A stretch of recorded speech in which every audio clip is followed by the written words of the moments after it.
where shadows creep, empty shelters echo, in dreams we sleep.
Y'all, you are not going to believe what this Florida pastor did this past Sunday. It's unreal. And it was in the house of the Lord. 62-year-old Monty Chitty was arrested on Monday on several charges, including as the actual battery of a minor. He was released on a $75,000 bond just before 10 p.m. that night. Why his bond is so low and why he was released after what I'm about to tell you he did, I don't know. Monty is the pastor, or I should say was, of First Baptist Marathon. He also reportedly lives on the church property. The alleged assault, as I said, happened this past Sunday. Police said they were first notified of this after somebody overheard the victim telling her grandmother what had happened. Monty then calls the police department himself about an hour after the alleged incident, because he was scared that the girl was going to make allegations about him. He claimed that he intended to take the girl home to her grandmother while he was out delivering meals to the homeless. He then stated that she got drunk, so he allowed her to sleep on the couch in the church library. He told police that he left while he was taking a phone call that afternoon, and he said while doing deliveries at Marathon City Marina, he saw with the victim with her grandmother and walked towards them, and at that point, the girl began to scream, and he left. I guess that's why he was saying he was scared she was about to make allegations, because she screamed. I don't know. The girl, however, ended up telling police that Monty gave her what she thought was a spiked drink. He stated after she drank what she thought was vodka, she felt weak and couldn't walk, and she eventually lost consciousness at the church. Authorities said that she woke up to Monty performing oral sex on her. Unreal. She stated that when he was done and left, she got up, ran, and contacted her grandmother to come pick her up. She also showed text messages that were from Monty to police. The messages came from the same number that Monty used to contact the Monroe County Sheriff's Department. He used a cat emoji and was talking about the girl's genitals. He was complimenting them. He then told her, "I prefer you pass out after I play, not before." He then says, "You can't even remember what I did." He later asked her what she remembered, and he described what he did to her. After he told the girl how he abused her, he then said, "Straighten up, so-and-so is here." And whoever that so-and-so's name was redacted, but it states that he is married to a woman, and that was the woman's name who was allegedly on the text message. So I guess he was like, "Straighten up, the wife's here." And he then complimented her genitals again.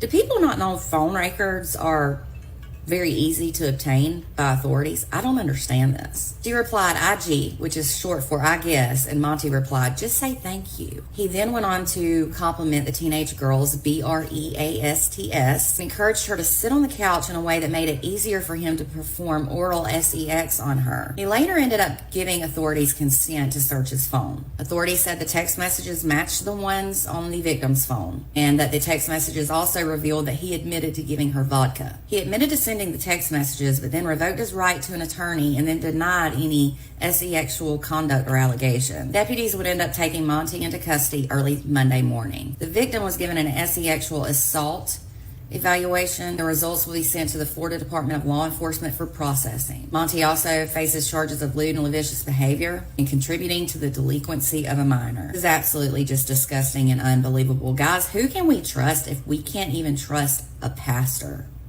Or these teachers? I just don't get it. I just don't get it. Jeez. I just don't get it either. It's the Lord of O.R.D, the 14 digital shaman. Welcome to the Loose Farm. So, I don't know. Eddie, you're there? You're there. You have to be there. I am here. I am here. Give me about 5 more minutes, man. All right, man. So Eddie's doing the old handoff. Those of us who separated, divorced, or whatever with children know what that old handoff is. Oh, yeah. You guys probably can't see this, but I guess I can blow it up, can't I? I certainly could try. Maybe you can see it now. Egregore. I know I did this the last show. I think it's just fascinating. And while he's doing his thing, I'm going to think about this. I'm thinking about what's been going on for the past 2, 3, how many thousand years?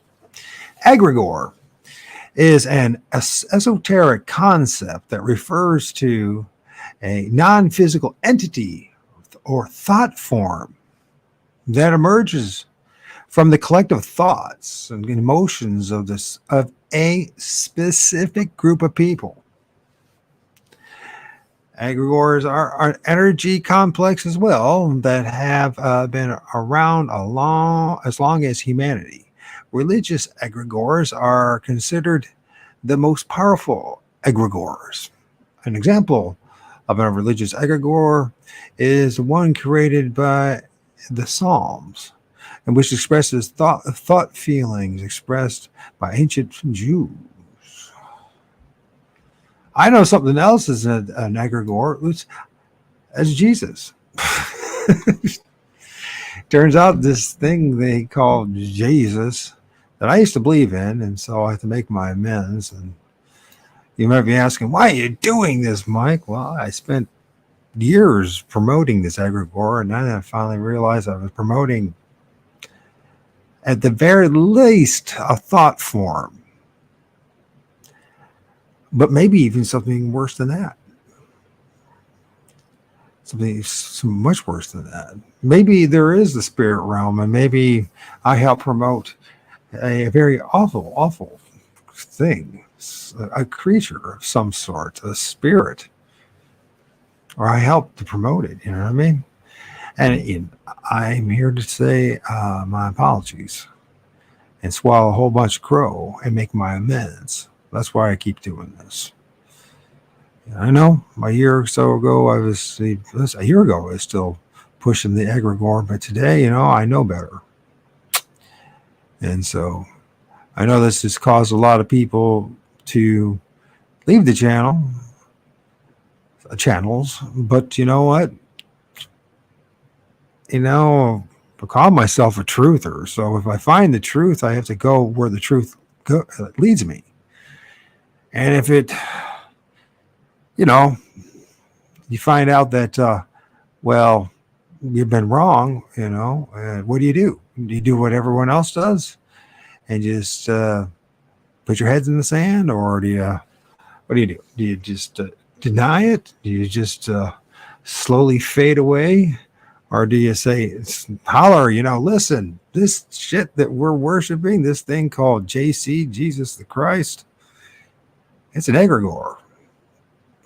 It's a Greek demigod. Now, at the very minimum, it's an archetype, an amalgamation of earlier archetypes of the Greek mythology, Roman Greek mythology, with the splattering of Hebrew mythology. These mythologies at times have truth, and other times there's hardly any truth in it, right? It's not all just make-believe, because there's magic behind it. There's power behind these names they discovered, especially when you convince the faithful in crowd, if you will, you know what I mean? The oligarchs and the managerial class, which includes the priests, of course. Don't forget that, that, hey, listen, this is the new agenda. This is what's going to keep our empire glued together. We're going to give the peasants a new God. It's going to be like the old God, but a new God. And in time, in a few generations, people will forget about the old gods and they'll believe in this one God. It's just a matter of indoctrination and brainwashing. And those that, go against our new agenda, this imperial cult called Christianity, guess what happened to them? Well, they all got eliminated. And I see that a lot of people are not going to want to hear what I have to say. But there's one of you out there that does need to hear what I have to say, and what my friend Jeff has to say, and what my friend Eddie here has to say. And that is, you know what? We're in a pickle of hurt. We're in a bad place. And a big part of the reason why is this thing called Christianity. Now, here's part of how it works too, right? So they give us a society that's totally dysfunctional and screwed up, right?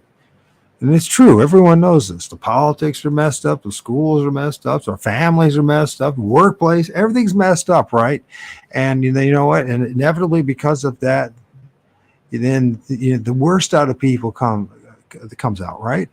And you know what? So the people, those who have a conscience, they'll run to like Christianity, Roman Catholicism, right?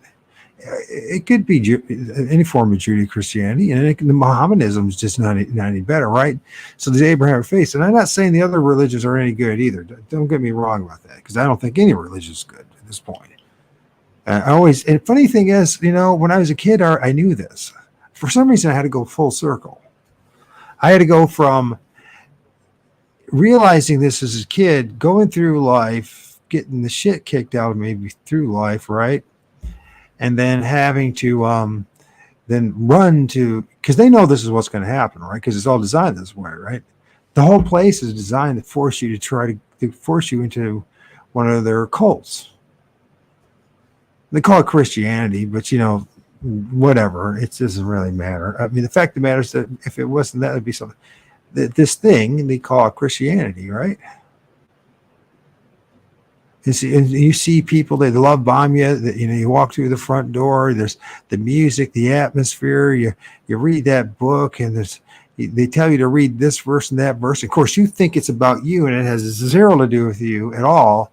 But because they lead you to these verses, and of course we're not trained properly, or even to how to read the Bible the way it should be read, and its audience relevancy, and the time period that it was actually written, who the audience really was for these supposed letters and books and blah blah blah. And then you find out it has nothing to do with you at all. And then you're like, shit, here I am again. You mean this whole time I've been playing make-believe and I've been on my own anyways, and I've been... Or if I have not been on my own, then there's something else that's not what they're telling me that's with me. And it's bad stuff. Now, people say, I don't want to hear about this. And I know a lot of you would consider yourself a Christian, but then you go, one hand we say we care about the truth, right? Whether it's the Bigfoot community or whatever, and in the next breath, if we hear something that it challenges us, we run. Instead of challenging the message, we run. We don't want to hear about it. You know what I mean? It happens everywhere.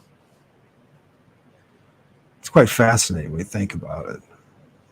Human behavior, I mean, we're bizarre creatures, that's for sure. But I think the reason a lot of it is because they designed a system that has taken away our humanity. And so we become, at times in our lives, we become desperate. We need to go somewhere, right? We can't afford $150 to go see a shrink. So what do? We go to the closest thing. The thing that we've been brainwashed to go to all along. Every street corner in America, just about has a frickin' church of some sort or another.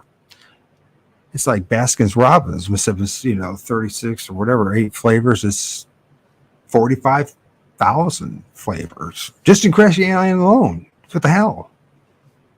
You ever ask yourself the question why they legalized or the religious freedom, and they pushed it so hard? Of all the freedoms they could push on you and they pushed religious freedom. Then the next thing is then quote unquote political freedom, until you find out that's just theater too. In fact, it turns out that they've created a situation where we've been living our lives in fiction.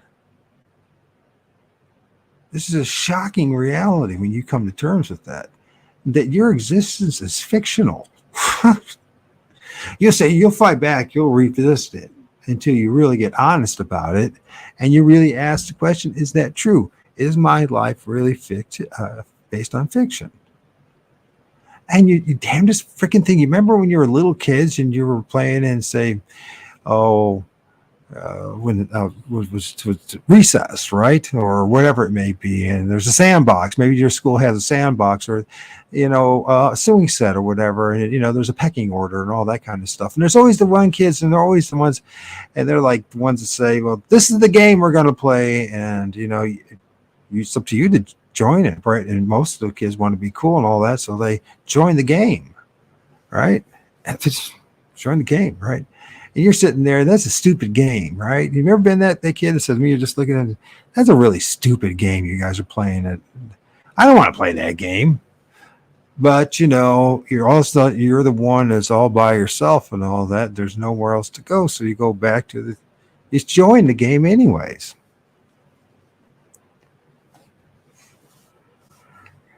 And then you find out real fast about the pecking order within the cliquish nature of things. Are you one of the cool kids? Or one of, the losers? You know what I mean? And it's the same thing. That's how this religious thing works too, right? See, and of course, we live in a day and age where many people now are questioning Christianity as far as it being, a religion for them, or that it's even real. But there's a bigger problem here. That is, why are we allowing it to exist if we know it's freaking not real? And then if we see the behavior that comes from it, the exploitation of little children and you and I in many different ways, then we just sit by and just la-di-da-di-da, this is the way it's supposed to be. And so what should we do about it? Well, the best thing to do is expose it and keep on exposing it. And everyone should start exposing it. Who knows there's something wrong with it? We all deserve something better. Everyone does. We've been abused. We've been lied to. We've been deceived, and we've been exploited. And that's a terrible thing. Now, I know most of you aren't going to want to hear this, but that one person who may hear it now or in the future needs to hear it. Needs to know that they're not alone, that it's okay for them to walk away with it.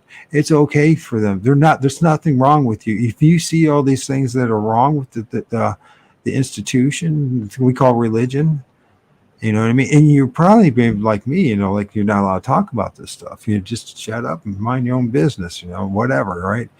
What do you know? You're just a kid, right? Or you're just a young person or whatever. Who are you, right?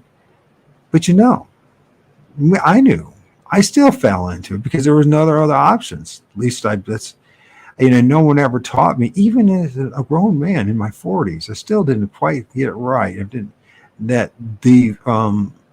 It was always been me the whole time, and that which might be with me. And you say, well, why do I care about this? Well, you should. The reason why Jesus hadn't come is because people are not giving the way God told them to give. You see what I'm saying? I mean, when you understand it, you can speed up the time. I was on television. He said, I heard you was a millionaire. I said, that's not right. That's not true. He said, yes, it is. I said, no, it's not. Multi. Now, add that to it and you'll be all right. Oh, he couldn't handle that. He liked to have had a fit. And I said, you mess with me, I'll buy this station and I'll fire you. Yeah. Oh, he didn't like that, did he? That was a little fleshy, but it felt good. Yeah. Just did, And I really believe this. If people would call this number and put this victory all over the world on every available voice, every available outlet, the Father, he would say, Jesus, go get him. Yeah. Because you see, he wants to see us as much as we want to see him. You see what I'm saying? And so what has hindered all these things is because people are not doing in the financial realm, because we live in an economic world, what God's called them to do. Multi.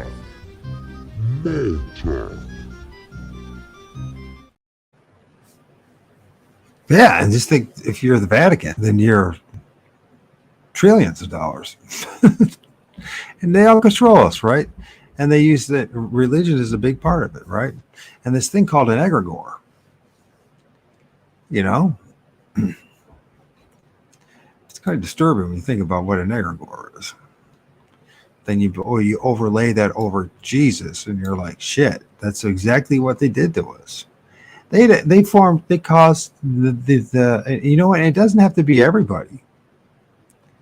You know what I mean? So what? So say 50% of the United States and Americans associate themselves with a Christian. Maybe it's greater, maybe it's less. We'll just go with that number, right? 50%, they're walking around absolutely even more clueless than you. That's a disturbing realization, right? And so what are we going to do about it? You know what I mean? It's like, we got to chisel away at this system, this matrix that's been deceiving us. And Christianity is a big part of it. Overview. In magical or other occult traditions, it is typically seen, this would be the egregore, of having an independent existence. But in other kinds of esotericism, it is merely the collective mind of the religious community, either esoteric or exoteric. That would be you and I. That's what we get. We get the exoteric. The inner circles, they get the esoteric. And this is how this organized crime works too, by the way. You know, I've brought this up a couple times and bring it up again, right? So when it comes to this thing about organized crime, what's the glue that keeps the guys together? What keeps the gang together? The secrets. It's the secrets that keep them together. And when they share those secrets and they have these oaths and they say, if you tell anybody about the secrets, then they have because you made this oath with them, they have a legal right to do something to you about it. Maybe take you out permanently. Maybe do something to one of your family members. All right. And this is the same way what's going on with the Christianity. Now, because it has such a strong holding or here in North America, right? Americas, it doesn't matter. The West, right? You don't necessarily have to do the violent stuff as much as you used to have to do, right? But there was a long time. That's exactly what it was. The religion and the mafiosa work hand in hand until they took over completely the governments, which didn't take very long for them to do that, by the way. And so then you realize, that's exactly what's going on. The religion and the mafiosos, the cabals, these groups of people whose sole objective is to maintain as much of their control and power that they have for them and the group, right? So, but because we're the peasants and we were given a public school education and all this other stuff, we're just like, after 30, 40 years of getting the shit kicked out, you're like, maybe there is something to this Jesus, because my God, my life sucks, right? So then you go to the church and you have this magical thing happen. It's this love bombing thing and this, and they just, open arms, right? And you feel so accepted and so welcome, right? But you're one of those people that asks questions and you think a little. You don't have to be a genius. You just have to think a little, right? And I'm living proof of that. So, and you start asking questions, and what happens? People get in a tizzy. First of all, they can't answer the question. They feel threatened, so they tell you to go to the pastor or the Sunday school teacher or this person. And then you listen to them, and then you're like, well, what they're saying and what I'm reading in that book are two different things. And then you start asking more and more questions. The next thing you know, you're out the door because you're considered a troublemaker. You know what I mean? Now, most people just go along with this, just like they did, when they're playing in recesses on the playground or in the sandbox, right? They just go along with the more popular, more strong personality people, right? We do the censorship to each other. And we don't want to know the truth, do we? For the most part, I don't think most of you guys I don't think you want to know the truth. You just want to be entertained. But some of us actually do want to know the truth about something, at least. Something. Right? So you know what? You really dig into this thing called Christianity, right? You start studying it and studying the Bible and studying the many different organizations. You start finding these horror stories, and you look into a few of them. And then you look into a few more, and then you look into a few more, and a few more, and a few more, and then you're like, there's something serious wrong with Christianity. But Jesus he's still, my hope. He's still my king. He's still my savior. And so then you double down on Jesus, right? And then you start really trying to study Jesus and understand Jesus. And then you start finding out there's something seriously wrong with Jesus. Like Jesus is some kind of dark egregore, some kind of evil spirit. Because every time anybody praises this thing, bad things happen. They'll tell you otherwise. They'll tell you that, oh no, and I did the same thing. I actually believed it happened until I had a conversation And that conversation made me realize that the reason why those spirits left me was not because I kept on calling on the name of Jesus. It's just because I got really mad, rose up, started asserting some of my authority, F-bombing the hell out of it, and then it freaking left. Now, how is that supposed to happen? But you know what? At the time, I couldn't accept it. I couldn't accept that was that simple answer. That no. So what I ended up doing is then I ended up reading the Bible all the way through twice on the internet, and the New Testament 6 times, whether on TalkShoe or on my old YouTube channel. I even tried again in the newer one. But you know what? After a while, something does not feel right here. You know what I mean? So I decided to go to back into the Old Testament one more time. And when I got into this Old Testament, no, shit. I mean, every freaking thing in the book of Genesis is evil. How am I going to get any I mean, I got through halfway through the book of Genesis, and I'm like, I can't handle this anymore. This is nothing but evil. I mean, this thing, as long as if you're a pedophile, or if you're having sex with your children, you know what I mean, everything's good. You know, if you're a murderer, you know. Wait a minute, I thought that the people are supposed to be judged for their evil. Apparently, that, according to this God in the Old Testament, Yahweh, it doesn't think that what you and I think is evil is evil. They told us otherwise. And then, then you go back and you really look at Jesus, and you realize nothing in the Old Testament even talks about Jesus. Literally. We try desperately to fit a few verses here and there from Isaiah or there or whatever, but it's never talking about Jesus. It's always talking about somebody else. And then you look at that again, you realize Jesus never kept any of the laws. Did you know that? This guy that's supposed to be, this entity, this being was supposed to be like the word, the pure, sacrifice. There's nothing in the scriptures to talk about him keeping the laws. In fact, he's breaking the laws every single time.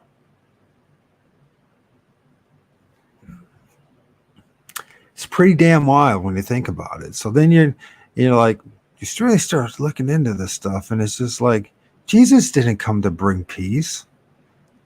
He came to bring a sword, to divide families up, to divide father from son and mother-in-law from daughter-in-law, and blah, blah, blah. And if you don't hate him, if you don't hate your family and yourself, you can't be one of his followers. What the hell's going on here? It's going from evil to even worse and even more evil. The Old Testament is damn fucking evil. When you read it, I mean, if you're a woman, I don't know how you possibly could tolerate that book. Secondly, then you take that and then you take it into the New Testament, knowing what you know that I know, and you read that, you're like, holy crap, that whole book is evil. It's all about a certain time in the 70 AD. And the destruction, the judgment of Jerusalem. Hell, here's some of that esoteric stuff that they hide in the books. 66 books in the Old New Testament. When was the end of the Jewish age, of the Jerusalem and the temple and everything? It started in 66 AD. You think that was a coincidence? I don't think so. And then it just magically happens that the end of it was in 70 AD, and look at all the 70s with numbers in the Old and New Testament. So we got 40s and 66 and 70 and all these numbers that they throw in, and then they really messed us. And they've known. It's fascinating when you really see what's going on. The layers of mind control that are associated with that book and with this religion. And it's more than just within the book and within the religion. It just crosses in so many lines and boundaries, gematria. I'm reading this book, Waking Up from the Matrix, right? And he was talking about the number 33, and he's going to be talking about other numbers. Right now he's talking about 666. And of course, I know what Eddie knows. We know that That was something that happened in the past. But since that time, what they've done is they've figured all sorts of new systems to and I'm sure that if from my observations today that there are literally people making up shit right now on the internet, all sorts of stuff. And I imagine most of them actually believe the nonsense coming out of their mouths, right? And then it turns into something like wildfire, right? And this starts feeding the system, the beast, right? They start making money off it, and their name and their reputation. And the next thing you know, their ego's really puffed up, and they're not going to let go of this money machine, this thing, they're not going to do that. So they make up all this other stuff. But you look at like gematria and all that. Well, how they're using it today in mainstream media and in the news and in articles and 33 of this and 33 of that, and you know what I mean? And on it goes, and 13 people this and 11, you know what I mean? And 19, and they're just playing games with us, people. That's what they're doing. At the top, they know that all this shit is shit. And they want you not to know that it's shit. The problem I'm seeing too is in the Bigfoot community, and I mean, I don't know where to go with all this stuff about interviewing guys in the Bigfoot community, because I don't think they're going to teach me a damn thing at this point. But I do see there's two things going on. Very Hegelian dialectic. It's the same thing that's going on with the Christian church and with all these other things. So in the Bigfoot community, you have the flesh and blood group and the woo, right? The New Age, and it's turned real New Age, by the way.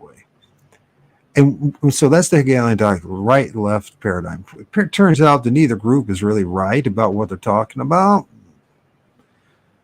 They're just claiming they are, but they don't have much. It's a belief system still. You know what I mean? A belief system in one system, it believes in casting footprints.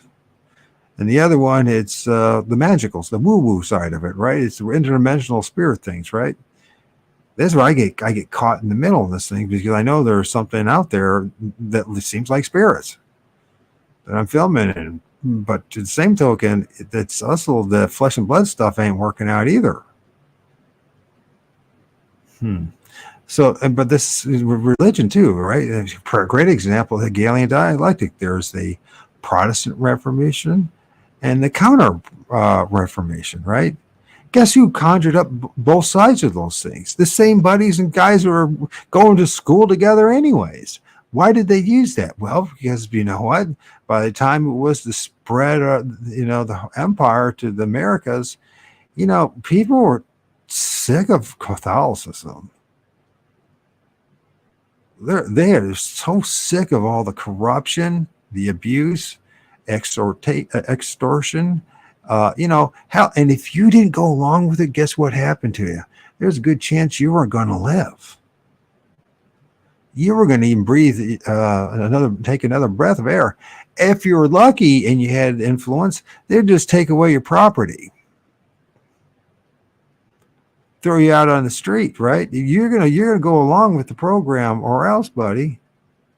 There's too much money to be made all around. You know what I mean? From the very top to the humble tax collector, or we call them pastors today, whatever the hell it is.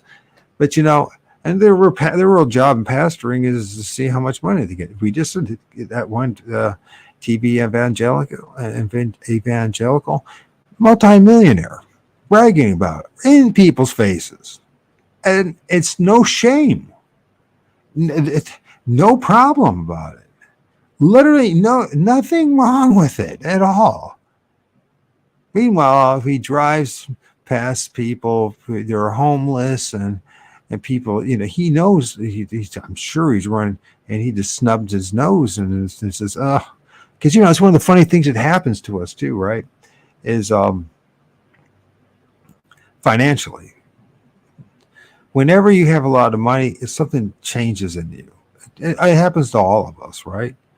You start being very guarded about your money because you realize, holy shit, I got something. And I'll be damned, everybody around it's going to be asking for some of that, right?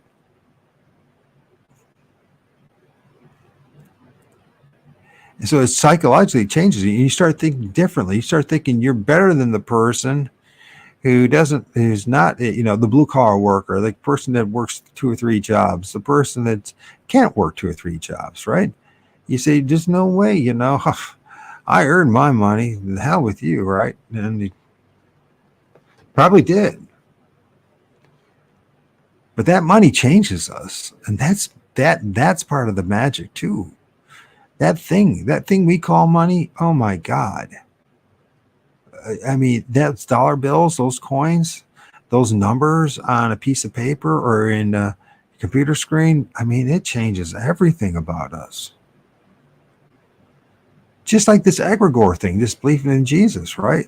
Next thing your first year, oh, I'm saved, and there's something came over me and all this. And next thing you know, you're thinking you're better than everybody else. Literally. Oh, you say now, That what's up? You back?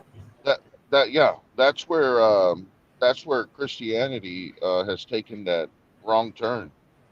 Is these people somehow believe that not only are they air fingers quote saved, right? They don't even know what they're saved from, but they're saved, right? Because that's just what everybody says. But not only are they saved, Jesus talks to them. That's the part that gets me, right? And I always challenge them, and because I think if I posed a question and I said, would a righteous God speak to you or a suffering child? Who would a righteous God speak to, right? I think the great majority of sane, free thinking human beings would say, well, of course, the suffering child. Well, we don't have suffering children that talk to Jesus, but we have a whole bunch of addicts that talk to Jesus. We have a whole bunch of people that claim that they're ill that talk to Jesus. Hell, we have people that don't understand the Bible that Jesus Talk to talked to Jesus. them. I know. Yeah, And why is and it, I'm like, why is it, Eddie, that once you understand the Bible, Jesus stops talking to you? it's crazy, man. It's one of these things where I sit back and I'm like, all right, so Jesus talked to you, and what was the message? Well, he's coming soon. Ah, shit, here we go again. You know, like there can't be any like profound message, right? Like, no, it's just, well, he's coming soon. Ah, shit. Well, we've been hearing that for decades now, or centuries, actually. You know, the Yeah. children seem to bother the Christians. The children, what is being done to the children, whenever you're engaged in dialogue or discord with a Christian and you bring up the children, it bothers them. It really bothers them. Um, Almost to the point to where I've actually been told not to talk about it because it makes them look bad. It makes Jesus look bad. Well, shit, no shit, right? I mean, if you're the King of Kings, you're the Lord of Lords, you're the Alpha, the Omega, the whatever, and children are being abused by people, by your disciples, in your name, in your house, well, who the hell else do I blame but you? This is an all knowing Jesus on top of it. So he knew that was going to happen before it happened, and he was cool with it. That's right. He's all knowing, right? Yeah, he's cool with it, right? This that video that you played about from Jesse Duplantis, this guy is literally telling people, hey, the reason we're holding Jesus back because I'm a multimillionaire, but I need to be a multi-billionaire in order for Jesus. So this guy knows Jesus' itinerary, right? And it involves money. It Jesus needs all this money, and he says it clearly, says it that the Lord is waiting for all the people that were called to give a certain amount. And I'm thinking to myself, you really have to be gone You really have to be gone to believe this nonsense. I mean, you have to be at the point of no return. And I guess and shouldn't guess what? laugh because that's my mom. Yeah. That's my mom was that person, and then she was she's a bit crazy. She's a bad shit. She was a good person, but you know what I mean. She's under Well, I think the problem is, Eddie, that we're all under such immense amount of what do they call that? It's not trauma. What do they call that? Anyways, but it is trauma. It's constant 24/7 trauma from the time you're born until you die. And part of that trauma is all the lies and all the shit you see going on and all the expectations they put on you, and that you got to, you got to be a Christian. You got to follow Jesus. You got to give him the money. You know what I mean? And you got to pretend to be there's something that you aren't, and that the situation that you're in isn't what it actually is. Oh, It's yeah. caused you to be just live a lie, isn't it? It's just become a liar. Well, I mean, I always see the problem with me is where they run into a wall is I'm a truck driver. You see, I'm an over the road truck driver, so I outdo Jesus every week. Well, And it turns out just about anybody. Once you finally realize, Eddie, I mean, yeah, you outdo him like a gazillion times, but the average person just going to the grocery store does more than Jesus ever does. correct. Hell, the DoorDash guy, whoever's bringing your food, DoorDasher, that person's outdoing Jesus by a lot. You know, Literally and figuratively speaking. yeah, and nobody seems to see it. You know, and they always quote that verse. A fool uh, says that there's no God or whatever, and I'm like, no, the fool has been spoiled by the American truck driver and believes that God is feeding us.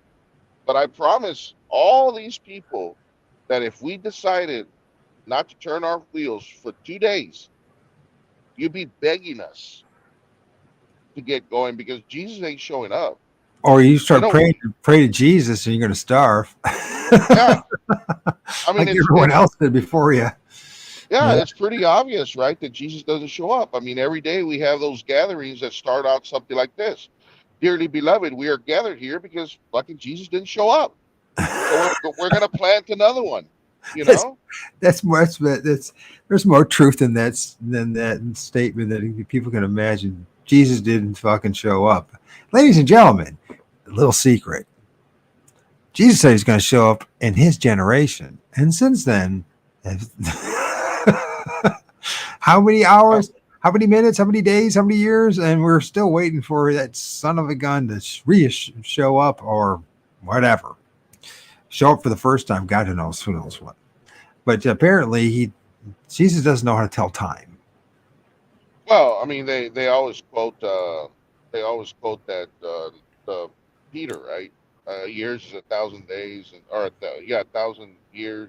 1 year is 1,000 years, or 1 day. This is a One thousand day. years. Yeah. And I always go to First Peter 1:1. If that was for you, why did Peter specifically address that to the aliens that were in Berthnia, Cappadocia, where were those three places? Why did he specifically mention those three places if he was talking about us today? This is the problem. This is where Christianity, I mean, they run into a major wall. And this is where the pastors use seminary, right? Because seminary is nothing more than the school of lies. They teach you how to It's true. they teach you how to deceive the people, right? I mean, you look at the True. planets, look at all those for tag, John Hagee actually. I was when you were talking when Jesse the Planets was on, I was cat a corner. I was looking right at Cornerstone Church, San Antonio, Texas, John Hagee, you know, and I'm thinking, well, here's another one right here, I these Texas boys. But they all know only today, only Christians know what the Bible means, right? Nobody else. I'm a fool, right? I'm a fool because I read Matthew 23:36 that says all things will be required of this generation. So I'm a fool. Right. You know, I'm a fool when I read Acts 2:14 and on, and Peter's saying, "Hey, men of Judea and Jerusalem, for these men are not drunk, being it's the third hour. What you're witnessing here in front of you is that the prophet Joel spoke of, that in the last days. But allegedly, we're in the last. So I don't even last days prophecies were in the Bible because there was only one, and Peter said they were in the last days, but apparently John Hagee's correct. It's not like he's hasn't been incorrect before. Four Blood Moons, that book. That's I right. mean, That's right. it's, That's right. it's ridiculous. This whole thing is ridiculous. And the money still keeps pouring in, bro. That's the people. That's the people. That's the people that you speak of, and I speak of, and Jeff, and all of us that are doing, the righteous spiritual work. The ones that care about our brothers, and we're looking at our brothers and sisters saying, "My God, there's no way you can be this dumb. Hey, John No P. way." Yeah, absolutely.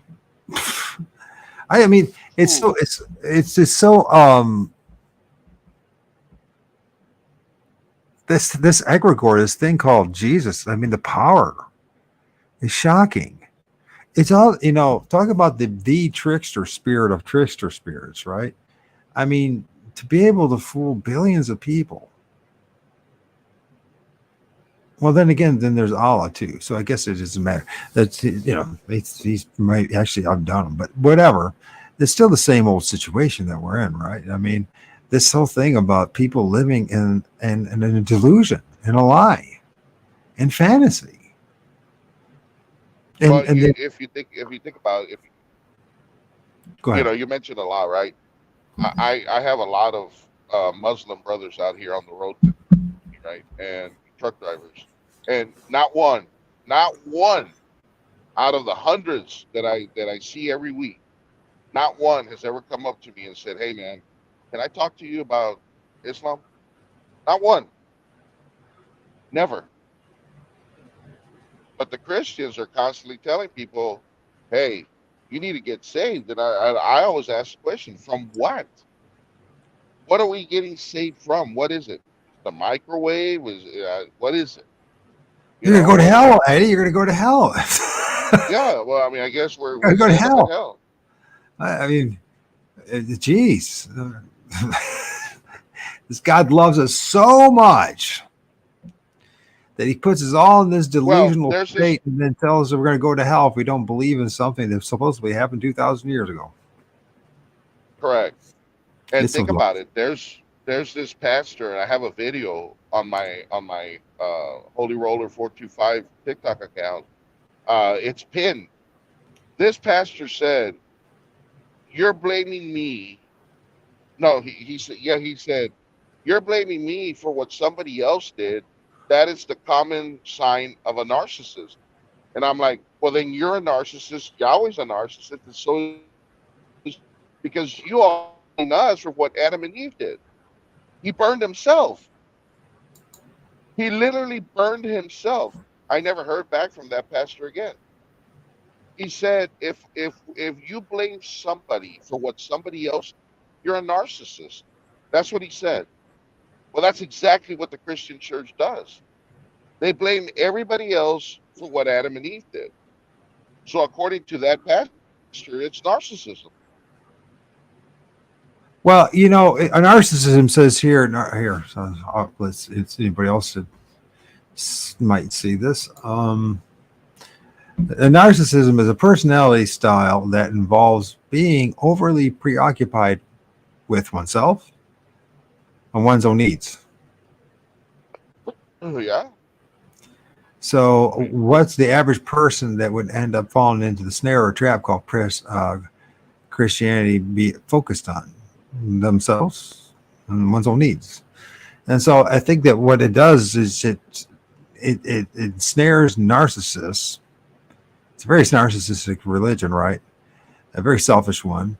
And then it holds on to that. And then you see the ultimate, the bigger the narcissist, they're the ones most likely to be the John Hagee world or the Pope. You know what I mean? They're going to be, they just got They're so self-absorbed that they just cannot see it. They don't care about anybody else. So then it just says something about the actual, because they don't change. They don't get better. Their narcissism doesn't get better; it gets worse. Correct. And the worse you are with that narcissism, the more you the higher you go. Now, this is no different than the corporate world. I understand in other areas of life, but this is supposed to be, Christianity. You know what I mean? It's supposed to be following the way, the truth, and life. It's supposed to become better people, not worse people. Yeah, But that's a problem right there, right? I mean, that's the problem, is that when these people get into this cult known as Christianity, they become self-condemning, right? They start condemning themselves, right? And then they start condemning others. They start talking about sin, which clearly in the Bible, sin is transgression of the law. We're not under any law. We were never under any law. Hell, the people that proclaim that they're under the law cannot fulfill the law, so they're deceiving themselves. This is all hogwash. Like it's a lie. It's not. It's fraudulent. It's a fallacy. it's It's black not magic. real. It's black Yeah. magic. It's black magic is what it is.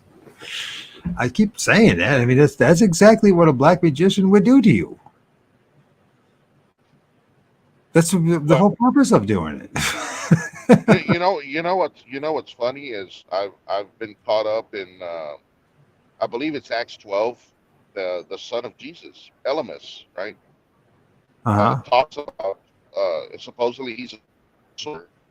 Paul actually is going to talk to some surgeonist or something about God, and Elymas, then Jesus. So according to my research, that is the son of Jesus. Okay. So then Jesus tries to stop surgeonist from listening to Paul about God. Well, coincidentally enough, in 2 Corinthians chapter 11, verse 3, 4, Paul talks about two spirits of Jesus. And I'm like, wait a minute. So if Jesus' own son is being degraded in the Bible as a sorcerer, and he was telling this governor's Sergilus not to listen to Paul, and Paul was telling the Corinthians, hey, if you don't have the Go, Tony. Jesus that Tony's it's in the chat, by the way. So, oh Tony Tony for truth. Tony lacks truth. That one, okay. Yes, sir. Um, calls us I'm called us sorry, rookies. Tony for truth. Sorry, I got confused. What's up? He says. So go ahead. I'm sorry, man. No, that's fine. So actually, Tony is the one that taught me this. I'm glad he's here so he can hear me give him credit. So Tony is the one that actually pointed this out about 2 Corinthians 11, verse 4, where Paul is clearly talking about two Jesuses and two different spirits. And I find that ironic that in Acts, Elymas is listed as a sorcerer who stands against the teachings of Paul. I'm still working on that and researching it, but I think I have something there. I think so. When you look at also what Paul taught and what actually Jesus taught, they are diametrically opposed. And Jesus did warn us about what the what are they called again? The Pharisees, yeah. Yeah, the Pharisees. So, and then there we are, the Pharisee shows up and gives a different version of it, right? Supposedly, if he was a Pharisee. For some reason I said virgin because you know what? You keep bringing up this whole thing about Jesus having a son. Weren't we told the whole time that he's supposed to have been a virgin? Yeah, well, I mean that's yeah. Well, I think that's Catholicism. Kind of got caught up into that, and we all know how that worked out. Um, so this whole thing is so ridiculous that I don't know why there's one person worshiping this or being part of this Christian cult, much less 2.48 billion worldwide. Well, I think it's the I system. This is where the matrix comes in, dude.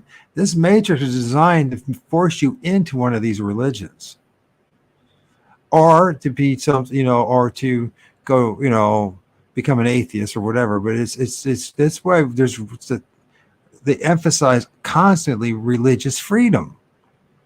No other types of freedom. No freedom, That's how about like freedom from the government? No, that's not that. Or you know what I mean? But religious freedom, you know what? Yeah, you know what I mean. That's the gift we're going to give you. You can believe anything you want to believe, as long as it's not the truth. As long as you don't say anything about what's really going on, we're good to go. There's a place for you in the matrix. well, I think what the whole reason for this religion, because I started following the current sects sects of Christianity, and guess what I'm finding? What I'm finding is there was people coming in from England right after the King James Bible was released. Coincidentally enough, they were Yeah. migrating over here, and they were starting their own sects of Christianity, Methodist, Baptist, and they were all coming from England. What a coincidence, right? So the churches of today have zero linkage to Jesus. You cannot you can't go you they go back to about the 17th century. That is 16 centuries removed from Jesus, right?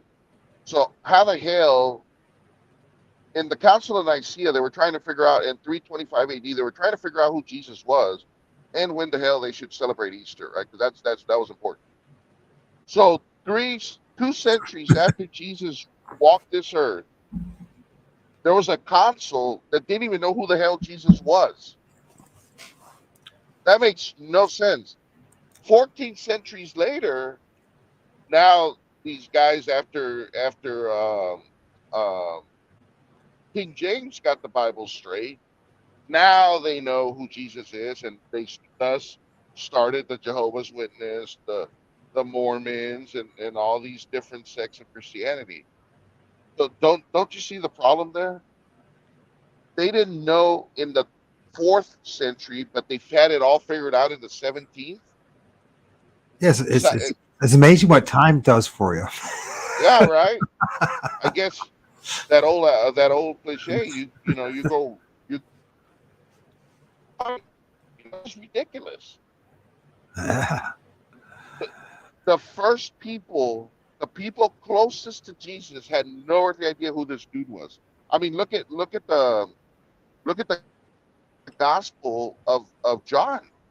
The very last verse in the Gospel of John says, "We don't even know. We didn't even write everything that this guy did. If we did it, take all the books of the world." And I'm like, so how the hell are we preaching the gospel today? How are we preaching the gospel today if we don't even? This doesn't even make. This is so mess. It's Well, messed up.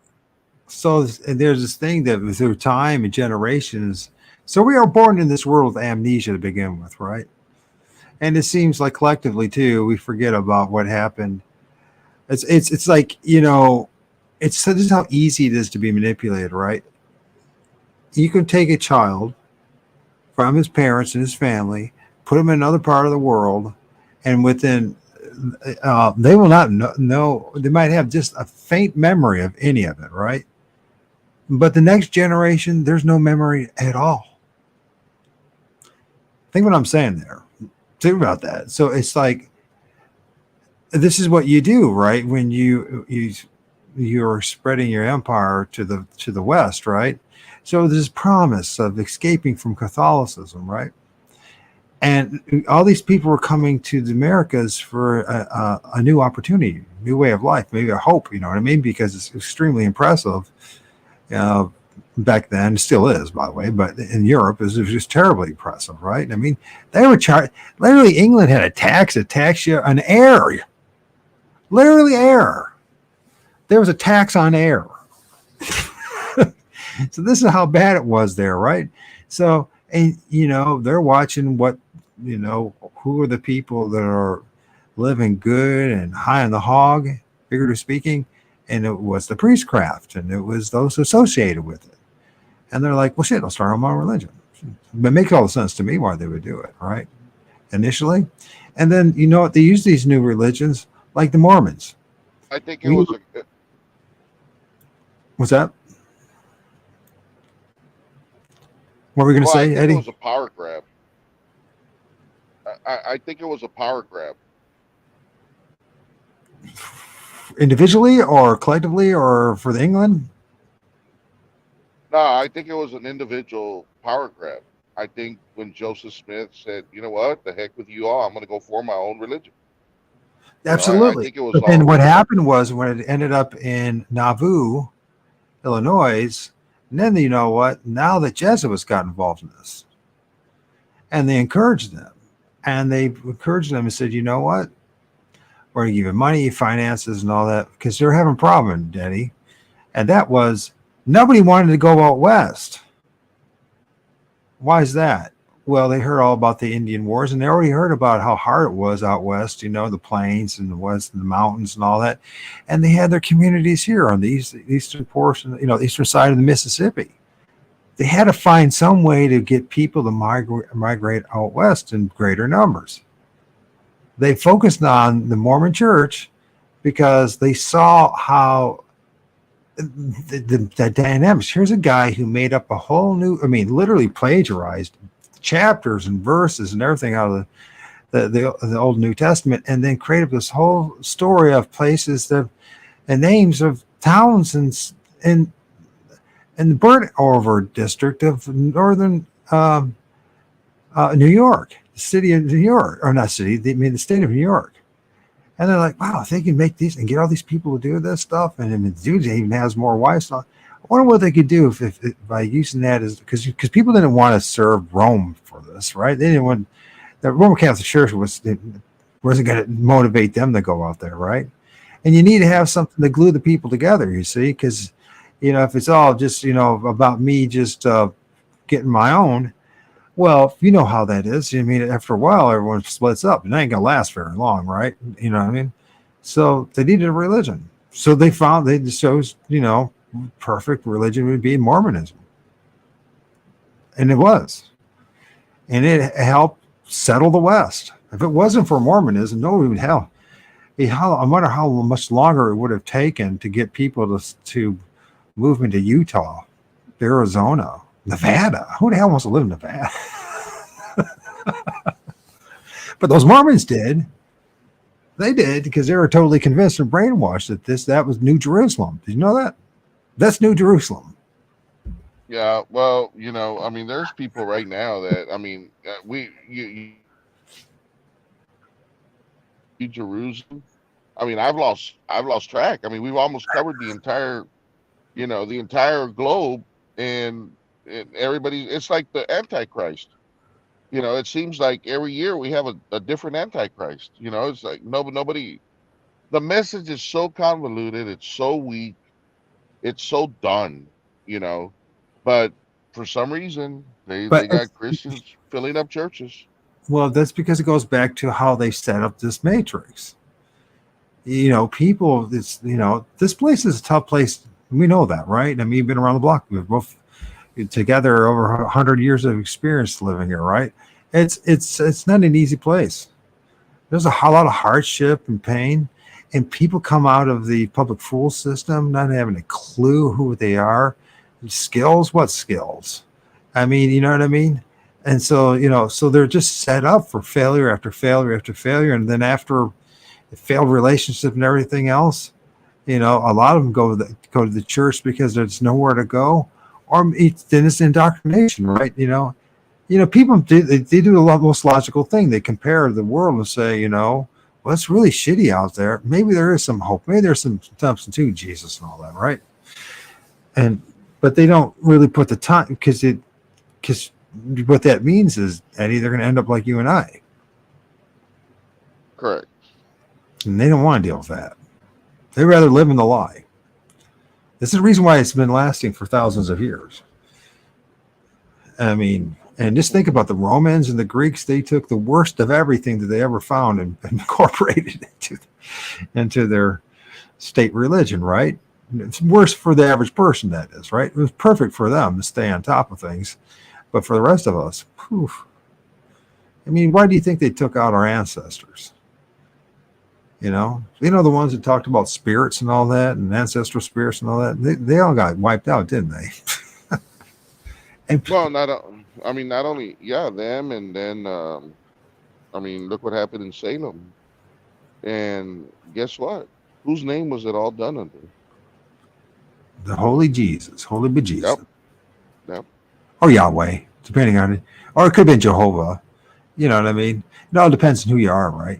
Because some of them don't actually, they recognize Jesus, but they don't call him Jesus. Remember, they call him Yahweh or Jehovah. So, But it's at the end of the day, it's the same spirit, right? absolutely, And it's dark. We've clearly proven it's what it's capable of. I mean, everybody has seen it, and nobody cares. I mean, it's hurting children left and right. Nobody cares. Nobody cares. no, they don't. Or if they do, all they do is just bitch about it, bitch, Right. about the church, and they'll just given the opportunity, but no one actually does anything in the church, and for that matter, outside the church, for that much. It seems like everyone's afraid of that thing called church, religion. In the end of the day, Well, think about this. go ahead. Think- Yeah, Let me expand a little bit on that.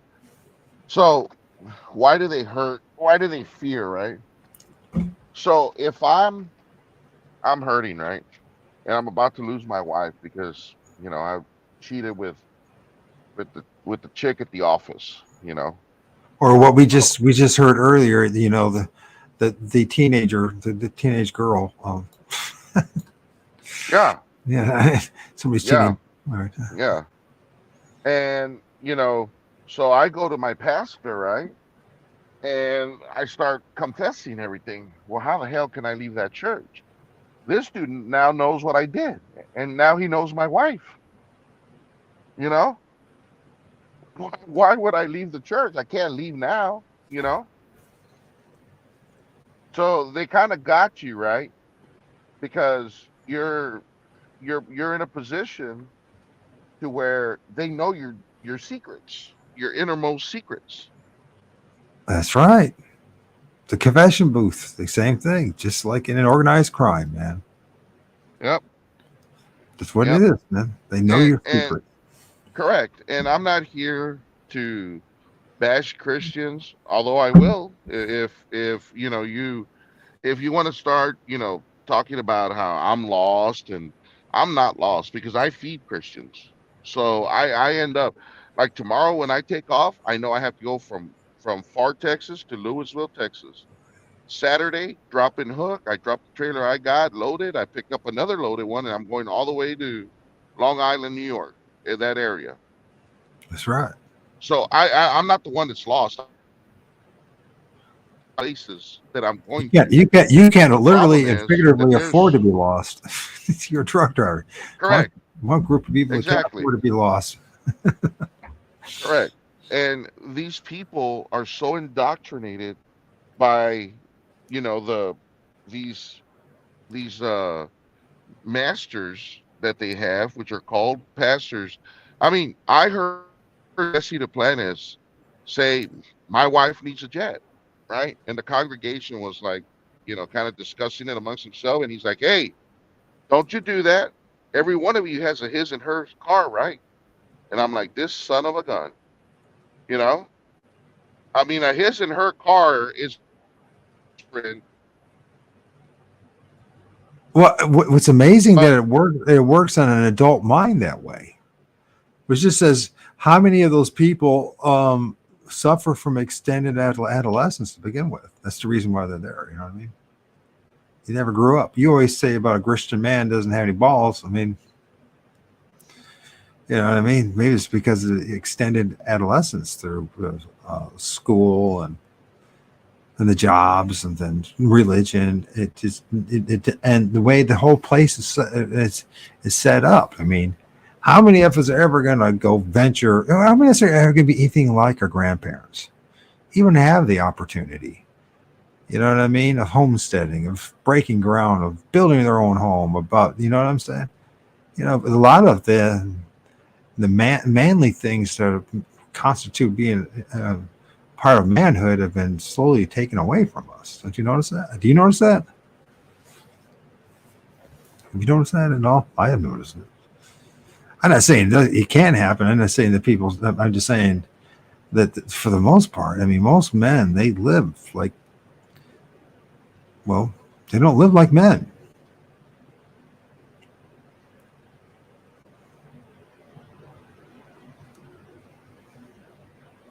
Hello, Eddie. He must have dropped off or just decided to go somewhere else. I didn't notice that about Eddie. I started talking, he goes and moves on. Just does something. So, yeah, I mean, when you think about it, in grown men, you know, this whole system, you see, it's very predacious, the matrix that it is. So, in Hello? order for, yeah, you back? What Yeah, happened? it was a service thing. Okay. Yeah, so you missed out what I was talking about. So No, I you- heard you. I was actually you're probably better off. no, I was responding. I was responding, but I guess there was a connection issue. Okay, what were you saying? Let's go back. No, Let's hear what you had to say. I was saying that the average Christian churchgoer, the male, I don't call them men, especially the pastors. I don't. Those are the. I will never call them men. I'll call them males. And they don't. Their house. I mean, how many of them, right? These tough guy Christian pastors. I am convinced that they started fooling, like John Hagee started fooling around with Laura, his current wife, and she coerced him into leaving his wife and marrying her. I am convinced that that's how Greg Locke did it, and all these pastors that have met their current wives in the congregation. I am convinced that that's how it happened. They were coerced because they had already began a relationship with them. What the hell are they going to say? You know, they're with their careers. If the truth came out, their careers are done. Yeah, So absolutely. I have no respect for the Christian male. Just think about this, okay? I mean, this is how ridiculous this is. Okay, the Christian males are literally waiting for Jesus, their future husband, to come and marry them. Paul writes to the Corinthians in 2 Corinthians 11, verse 2, and says that he's going to present them as chaste virgins. Why would anyone want to go on that honeymoon with Jesus if Paul is saying that you must be a virgin? Right now, I know that we can get into allegorical and all this stuff, all this other nonsense, but the Old Testament, I mean, look at David. He was wearing a belt of foreskins for crying out loud. It was supposed to be 100, and he's like, "No, I want to handle more. It's going to be 200." I mean, he had to handle the, you know what, to cut the foreskin off. These dudes are, you know what I mean? How else did he get? How did he get the foreskin? Pretty sick when you think about it. Really, when you think about how sick it It, is, it's really sick. Oh my it God! is. It's very perverted. And So then I mean, and Jesus has his obsessions with virgins and say allegorical, but is it? Even in the Old Testament, there's an obsession with virgins. Hmm. correct. Yahweh was obsessed with virgins. And It's a how form he, of human sacrifice, is what it is. I mean, I agree. A blood covenant, right? I mean, this is ridiculous, man. This is why any Christian would say, why any Christian male would say, well, I can't wait to marry Jesus. I mean, that doesn't even sound right. You know what I mean? Like that sounds so. out there, but they're they're taught they're taught this. The pastors, the greatest deceivers that ever have ever roamed this world, they teach this as a good thing, right? And it's like the rapture. They teach it as a good thing. They can't even get the rapture right. There's pre-trib, mid-trib, and post-trib. So there's three different beliefs just on rapture alone in Christianity. Right. How can this be the infallible word of God and we're this confused? It makes no sense. And of course, then Jesus promised that there would be unity. That it would be something that they'd be unified in the truth. And the furthest thing that's happened to Christians, right? There's 45 to 48,000, depending what number you want, of Christian sects in the world. And we're not even talking about the sex with the X at the end of it. You'll find a lot of that in those churches too, and we just heard about that in the beginning of the show, in which these priests and pastors get away over and over again with violating our children. It's not just the priest. And what about this Sam's insurance? What's going on there? Well, I mean, think about that. Just think about that. So in the house of Jesus, we need a protection for the church, for Jesus's house from SA. Like, what? I mean, the fact that people know this, Christians know this, and they're still walking into those demon halls is beyond. I can no longer comprehend this. You're literally taking your children into these, Luciferian, S-holes that carry protection from SA. They have an SA policy with an insurance company. Are you kidding me? And, So and, and no Christian sees I anything. think we could say that word, that sexual assault. Yeah, YouTube, you can say it. I know in TikTok, yeah. I just don't want saying. to. Yeah, I don't want to So mess that's what around with. they have insurance, and that insurance, folks, is for the church and for the and the power structure within that church. That if they ever get caught, violating one of our children or someone else that or somebody care about, well, they have insurance to protect them, to cover the cost, the legal costs. Isn't that And the amazing? settlement. And Yeah, settlement. It's even worse, Eddie. in the house of Jesus. I know, but it's all about that money. That's why that the people are starting to understand what that all-seeing eye is on the top of that pyramid and the back of your dollar bill. I mean, this is so You, ridiculous. This is so ridiculous. you're propping up them. See, they're all-seeing eye, pretending to be God, pretending to represent God, right? And communion with God. That all-seeing eye in the triangle, you'll find it in Jesuit cathedrals throughout all of Europe. All right. Yep. And that's the thing, why is that? Because I know it bothers people to hear this, but surely it's not the old Roman Empire that everyone's thinking about from 2,000 years ago, but we live in a new version of it because it's always been the same game plan. Always. Nothing's changed. Until people understand that, then you understand why all this craziness is happening, because you are serving the most powerful, largest monarchy in the world. You and I. There's people say, well, then what about the Brits and all that? Well, yeah, they're still not the largest. They're subservient to that thing they call the Vatican. Yep. And so nobody's, and so then the Christians, they think, the Protestants, we're not the same thing as them. We're different than them. And they argue about this, stupidest things because they got nothing else, right? I see the same thing happening in the Bigfoot community.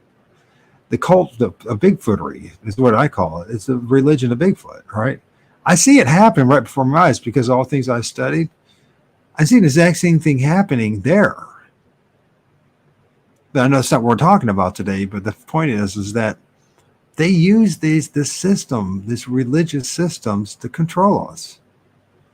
So, and what is it all about? Is so that they can steer us and they can get as much out of us so that they don't have to drive a truck all day or work in the fields, or, they don't have to actually work for a living. You know what I mean? And we're talking about the oligarchs, right? I mean, so, I mean, that's what they've been doing all along. Just using that as a system to control us. And people recognize that, but how much do you really recognize that? Because how much do you really recognize how much the control that book and that religion has over you? Because I hate to tell you, if you really look into it, you'll be shocked at how much, even if you call yourself an atheist, that those institutions are controlling you. Yeah. And so, I mean, go ahead. Sorry. Well, no, and it is control. Make no mistake about it. It's control. You know how I know it's control and how I can prove it? When a little one comes up and reports something, they ignore it and they cover it up. That's how much the Christian church, loves and protects our children.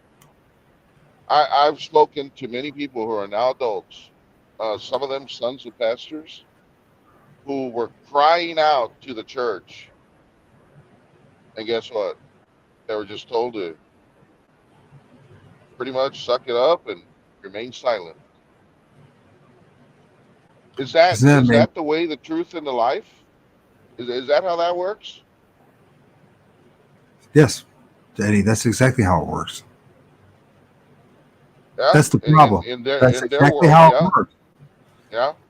For you and I, we find that, evil, irrepressible. But the problem is that, apparently we still have some morals, some sort, or at least we have some awareness, or we have some kind of moral compass for us to see this stuff and instead of putting a blinder on, saying, wait a minute, I don't want to be part of it. This is not me. So this just goes back to what this whole thing is, this whole institution. That's, we said, you and I both agreed numerous times that Satanism and Christianity are just two sides of the same coin. Well, every ism is, right. Well, whatever this is why I stand against people that come and tell me that science is absolute. No, actually, it's not.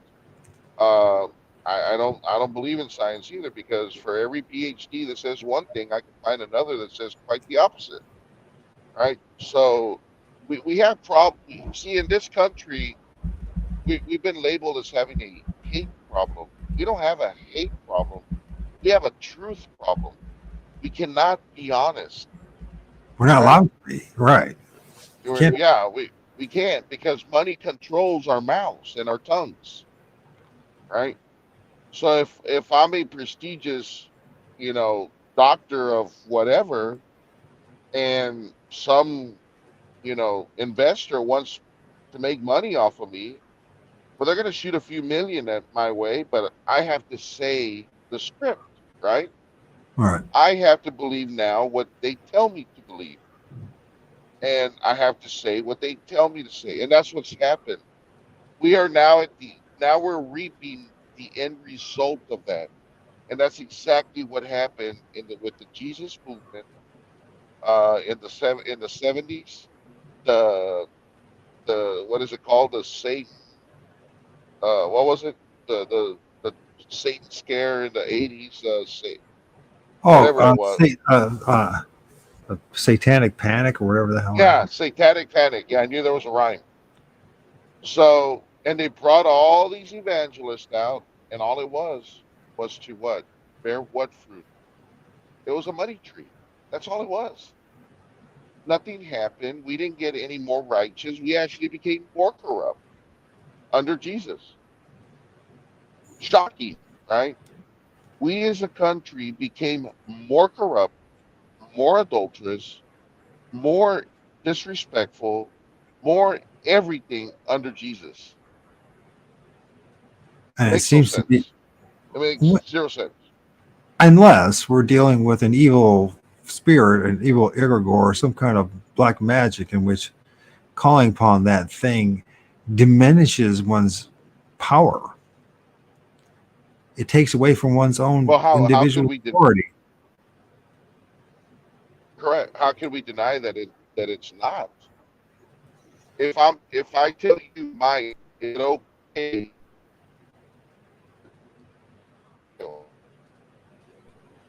I know you know. Well, these there's dark spirit of Jesus. To them, it's okay. You're And roboting, Eddie. You're roboting leaning on us, forward. Eddie. You're sounding like a robot on us. You're tweaking out on us. The phone, Am I doing the old back? robot. Yeah, let's try it. Let's see. Let's try it out, man. Let's hear what you got to say. Am I back? Now, I hear you. Can you hear me? I can hear you. Am I back? Yeah, you seem to be back. Try it and see what happens now. Test. Am I good? Addie, hang up the phone again and drop out and try to come back in.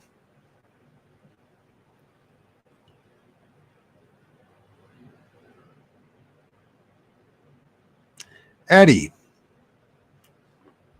I don't know if he's there. Hold on. Can you hear me? Yeah, I can hear you now. Are you on mute? No, I'm not on mute. Well, something was because, or not mute.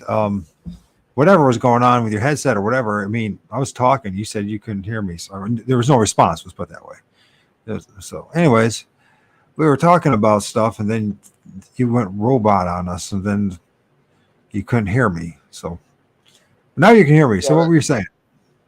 Am I? It's a service issue. Am I connected? Yeah, as long as you. Yeah, you sound good. All right. No, what I was saying is, if I asked you, Mike, is it okay to hurt children? What would your response be?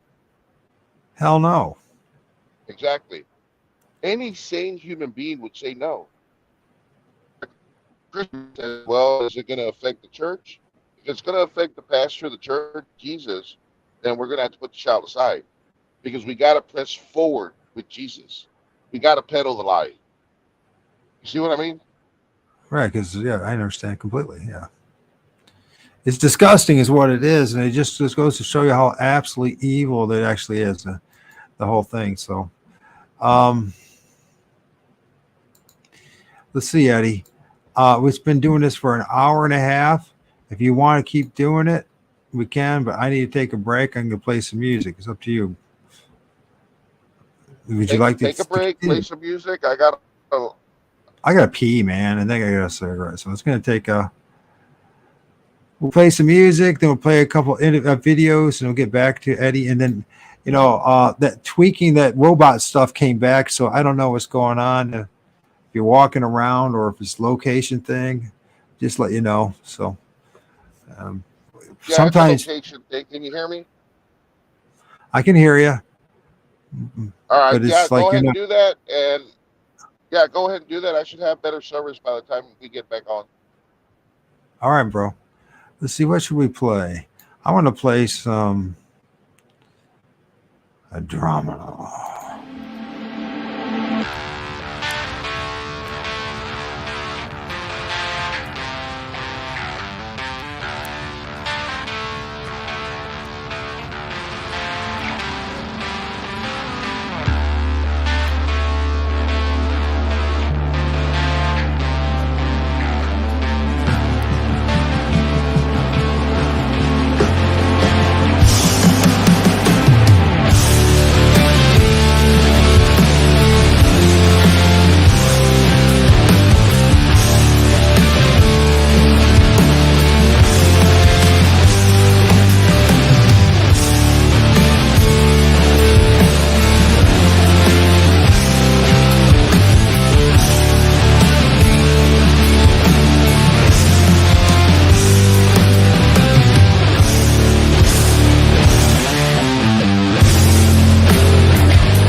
More people come to the truth, which is Christianity is clearly fraudulent, not real, deception. Um, there's one thing that I want to make sure that we all understand is when a Christian tries to bring you into salvation, they're actually bringing you into darkness. Let me prove this to you. This is why you should always match the energy of a Christian. Whatever energy they come with, you match it. Because Christians are beneath us. The non-believer is the righteous one. Anyone who stands against this devil Jesus is the righteous one, the one going down the narrow path. Many would be fooled that if possible, even the very elect. That's what Christianity is. They've been fooled. This is why they always pay very close attention to me. Christians always identify a demon but never cast it out, because a devil cannot cast itself out. They are legions. They are many. They are Christians. Don't ever let a Christian disrespect you in any manner.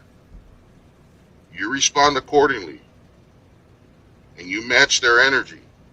These are demons, folks. They're demonic people. Their churches have SAM insurance. Look at what that means. And they're still bringing their children to those demonic places. Do not allow them to get away with what they've done and what they continue to do. Stand firmly on your faith, whatever it is. Whether you're an atheist or you're agnostic, or just me, you know that there's a God out there somewhere, but he's not written of. Definitely not in the Bible. Do not allow a Christian to bring darkness into your life. Because this devil that they worship, that they call Jesus, with billions of souls that it's captured, it has authority. And you can choose not to believe me, but I promise you, there's things that will happen in your life, and you're thinking it's because you're not following the devil Jesus, when in reality, they're doing it to try to get you to follow the devil Jesus. All is not what it seems, folks. Do not ever submit to a Christian. Ever. Under no circumstances. Remember, they never cast out demons because the demon cannot cast itself out. You remember that? Yeah, remember that. Jeez. You back, Ed? I'm here. Okay, man. Yeah, I mean, this thing called Jesus, you can't cast out any demons because it is a demon. And these people are demonic, possessed. I think. I think when I was following it and believing it, I think I must have been. When I stopped following it and I got rid of that stupid book and burnt it, my life got better. You know what? I'm going to get tomorrow, case in point, I've waited forever, years and years and years to get a athletic wheelchair. Now, athletic wheelchair is one of those wheelchairs that you can exercise with, and you can, play basketball if you want with, that kind of stuff. You know what I mean? It's one of those things you can actually, go on a trail with, Mm-hmm. I'm getting it tomorrow. Nice. Yeah. Oh, and you know what? Amazingly enough, my mom, for just a little thing. So but it's not a big little thing. But so my mom's tombstone for 3 years, because when she passed away on the 13th of 2021, it's still been waiting for the date of her to be engraved on her tombstone, right? Uh-huh. And my sister's is hardcore, Catholic, and and then my family, Christian and all that. So, and when I was in the spell too, I was like, my gosh, what's going on here, and then I got upset with her for not doing anything about it. And so, I just made a phone call and I asked, yesterday, what's going on with my mom's tombstone? You know what I mean? And the guy called back the next day and said, "Oh, yeah, it's all paid for. We're sorry, it's our mistake. We'll make sure in 2 months to have it on." And I'm thinking to myself, well, wait a minute. This is like something that's not even something that's really that important to me, the tombstone. You know what I mean? It's just as my mom. You know what I mean? That's all. I mean, I don't care less if I get buried. But the fact of the matter is, it's like something that's really important to my sister, who's this Roman Catholic and all that. And I'm like, how can you go all those years and not do something about it? Well, because I can answer that question. Because Christianity, Catholicism, whatever, they're all waiting for somebody else. This is why I will never call a Christian a man, because they're always waiting for somebody else to come and take care of their problems for them, right? That's right. They're never going to do, they're never going to, I know there's people that believe that one day there's going to be a rising. It's not going to happen. It's never going to happen. The Christians will continue to go to their grave waiting for Jesus. He will never show up, just like he's never shown up, because this had nothing to do with us. If the books are true, it has nothing to do with us. I mean, it's Right. that simple. It's that simple.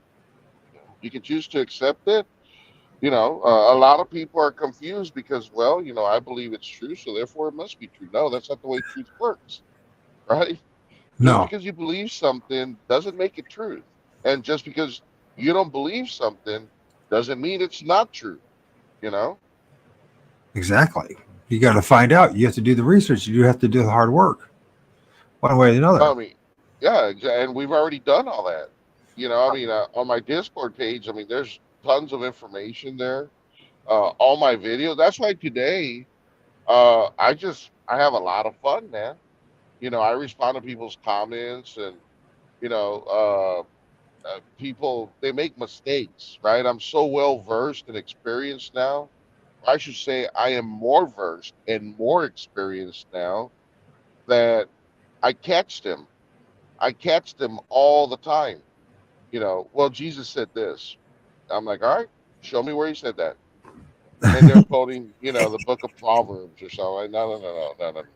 If Jesus said it, it should be in Matthew, Mark, Luke, or John. So show me when he said that. See, what happens is these people are so indoctrinated. It's like that little male, Geno Jennings, right? He's like Greg Locke. They both suffer from little male syndrome. God didn't love him enough, so he only gave him a little body and a weird voice, right? Geno Jennings has a weird voice, right? Like, yeah, yeah, yeah. He's always it's crazy. But these guys are constantly picking fights with their own kind. Right now, Gino and Jakes. Gino's coming after Jakes, and Jakes is coming after Gino, and I'm like, and what's his name? Greg Locke. Greg Locke made a huge mistake, and I recorded, I downloaded that. It was a Facebook live. I screenshot. I don't remember, but this dude literally said that he had pictures of what Kenneth Copeland had done. And if the police ever got those pictures, Kenneth Copeland would be in jail. And I'm thinking to myself, dude, are you really this dumb? You just admitted to knowing that there was a felony committed and you didn't report it. And I don't know why this guy's still free, why he hasn't been arrested or charged. I think he already lost his 503C. Lot, Um, lot has. Locke, yeah, Greg Locke. That dude's out of control. That dude needs to meet a real one that's gonna, kind of bring him from, right now he's riding in the clouds next to the four horsemen. A real one has to step in front of him and fix him, if you know what I mean. And Right. hopefully one of these days somebody does. That dude's completely out of control. Completely. I don't know how a Barbie dollhouse and a bat become part of your sermon, but he's done it. He's broken wooden chairs. He's broken doll houses. I mean, maybe it's part of the, he suffers from little man syndrome. So maybe because he has a little frame, of a little man, maybe 5'5", 5'6", 5'9", whatever. Hey, Maybe I'm 5'9". What are you talking oh about? yeah, yeah, but you, but you don't talk tough like these guys. You know what I mean? I These don't have a guys, they move mountains, Mike. These guys move mountains. You know what I mean? Like these guys are with their mouth. I mean, they do all types of stuff, and in reality, they don't do anything, man. And I started, like I said, I'm looking at these two Jesuses that I believe exist. I'm still stuck in the Bible. I'm still stuck in the Gospels. I'm studying with people, and I'm trying to figure out if they maybe just maybe the lie is with the Jesus. It's not this Jesus. Uh, Again, I always go back to the same thing. Why do Christians not care about the children that are being, you know, show me a sermon? I've asked Christians, you know what? Show me a sermon. I'll shut my mouth. I Show know me you one pastor.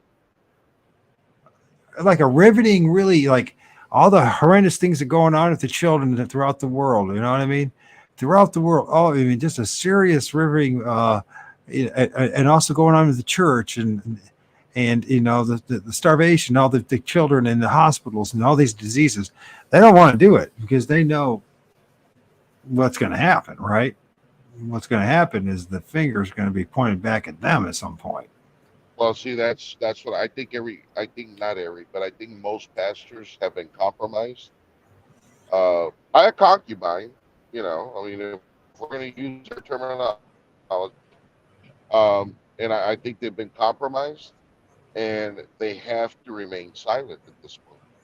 There's not, they can only do what they're told to do at this point because you know they got the pictures, they got the videos, they got the text messages. I mean, that video, I got 53,000 views on that video. It was a duet, um, but that video exposes who these people are. I mean, this guy wasn't even trying to hide it. He literally documented it on text. So you're telling me that he wasn't thinking of Jesus at that point? Nothing in his spirit, this fake Holy Spirit that all these Christians claim to have, nothing in his spirit came upon him that said, dude, you better cut this shit out because you shouldn't be doing this. Not only should you not be doing this, this chick that you're texting is a minor. Like nothing came across this guy. Why? Because these Christians literally believe that they can do whatever the hell they want, and all they got to do is repent. Right? The same message that's in the Bible, I believe it's Matthew 4, where Jesus allegedly is being tempted, right? Right. And the devil tells him, bow before me, and I'll give you all the kingdoms and the glory. That is exactly what Christianity preaches. You do whatever the hell you want. You're going to have the mansions. You're going to have the afterlife, eternity. You just got to believe in me. That's it. You got to bow before me. And here are the American truck drivers driving at all times of day and night, on ice, rain, through tornadoes, hailstorms, uh, everything that we go through, and nobody even knows who the truck drivers are, and those are the ones providing. How many people know my name? You know why? Because we have unconditional love. Unlike Jesus, we have unconditional love. You don't have to know who we are. We're still going to be there for you. You don't have to worship us. You don't have to do anything. And we're still going to show up doing what we always have done. But these people have brought this Jesus, this devil, this darkness into the light, right? Or at least they pretend they brought him to the light. And look at how this world is. It hasn't gotten better. It's gotten worse. It's true. Things might be slightly a little more convenient for a few of us at this moment, but that's just an illusion. At the time as the loose gets tighter and tighter, and these people they're going to be the ones that end up going to be fighting their wars in the future here, all in the name of Jesus. Check Well, this. that's another thing. I was thinking about that today, right? All these poor military personnel, right? These soldiers, these Marines, these Navy men and airmen, and um, they a lot of them, they're praising Jesus, and I'm thinking to myself, I'm gonna make the video, right? I just came up with it while I was driving up to bring my kids up here. It just came to me, like most of my ideas do. If this Jesus that you follow is such a badass, why the hell is he sending you to fight his wars? Why doesn't he come and annihilate everybody like he pretends he can do? At least he claims it, right? Why is he using men? I mean, we got millions of men that have fought wars. Why? If this Jesus is such a badass, that makes no sense to me. Makes Right. zero sense to me. Well, unless it's required for these archonic forces, these beings around us, that there is the need for human sacrifice, and this Correct. and so they need people to be delusional enough to actually do it. You know Correct. what I mean? And so if you look at a lot of the atrocities, well, understatement, are in the name of Jesus, so that have happened in this world. So I'm not saying not all of them, obviously, but then again, I don't know. If you really look at that Hegelian dialectic and stuff, like even like the communism and all that kind of stuff, what happened to that? I mean, there was so much the forces from the West, the church itself, to the monarchies and the power brokers of Britain and England, Britain and Vatican and etc. That they wanted communism to fail. You know what I mean? So they really went out of the way and put some of their own vermin in there to make sure that all the atrocities would happen. And I really do believe when you look at all the different major religions, these imperial cults, every across the board, there's not a single one that I can find that the human sacrifice was not part of it. Correct. So I think that they still practicing it. I think that's what it's all about. I mean, they the reward for say those people that are part of maybe the military industrial complex and etc. is some money and a bigger house and all that. But the ultimate end of the day, the people at the very top, they still believe in this thing called human sacrifice. They feel that that's absolutely necessary to maintain power. And in a way, it is. If it's nothing more than just socially disruptive, more trauma based mind control and manipulation of the populace, do you know what I mean? That in itself is a form of sorcery, whether there's a spirits involved in it or not. But my hunch is that there is something that we call a spirit, something on the other side, something that's paying attention to us that thirsts for that. I honestly think the only reason we're here is pain, just pain and suffering, is to produce illusion. As they call it, Bob Monroe says, to feed the archonic forces and this other thing, this egregore, this daemurge, this kind of overriding spirit or power that it needs. And you ever notice that all the advancement happened after major bloodshed, war, chaos, and new technologies developed? Why can't it happen without it? Yeah. Just think about it. I mean, so when you think of these are the same Well, I people. mean, what do you do, Mike, when you're I mean, what do you do when you're caught up in this deception? I mean, you can't let the cat out of the bag because they'll out you, right? That's So right. you're kind of in between a hard place and a rock. What do? You go along, right? or you do what we Oh, do. You do what we do, yeah. and you just. But maybe it was easier. I don't know. I always was the black sheep of the family, the outcast. I wasn't a bad kid or anything. It just always was. You know what I mean?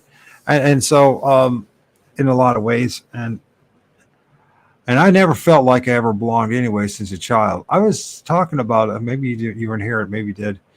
In the beginning of the show about when, like, I feel like I'm going full circle. When I was a little kid, I recognized this was all bullshit. Yeah. Yet I got sucked up in it. All right. And now I'm going back full circle saying, you know what? Yeah, this really is all fucking bullshit. What we're living, this fictional life that's been offered up to us is bullshit. Well, they knew. I think whoever, put us here, fooled us here, whatever. I think they knew that we would never love each other. The only way to stop all this is ultimate love. Because if there's true agape love, then there's truth, right? Right. You're never gonna hurt anybody. You're gonna be honest. If you took something, you're gonna tell them, "I took it. Here it is. It's back," or what have you. That true love can only exist where honesty exists. Without honesty, you can't love. This is true. And yep. And right now we're living in, we're fooling ourselves. I mean, how many times do we talk about, my weird stuff, about monogamy, right? And some people laugh at me, and guess what? Then they're DMing me, telling me, you know what, Eddie, you're right. You're right. I can't do it. It's true. You can't do it. Yeah, when you're dating somebody and that piece of the pie is partook of, oh my gosh, you cannot wait for another slice, but Absolutely. eventually the pie is gone, and well, now you want another pie, a fresh pie, right? And what happens? Well, wife ain't gonna let you partake of another pie because, well, you committed to only her pie, and now we got a problem, right? Now we got hatred, now we got jealousy, now we got all types of shit going on. We're breaking up families when all that was needed was an agreement, like, hey, you know what, give me a couple of hours, with the secretary, just give me a couple of hours, you know I promise to be safe or whatever. I just give me a couple of hours because I need that.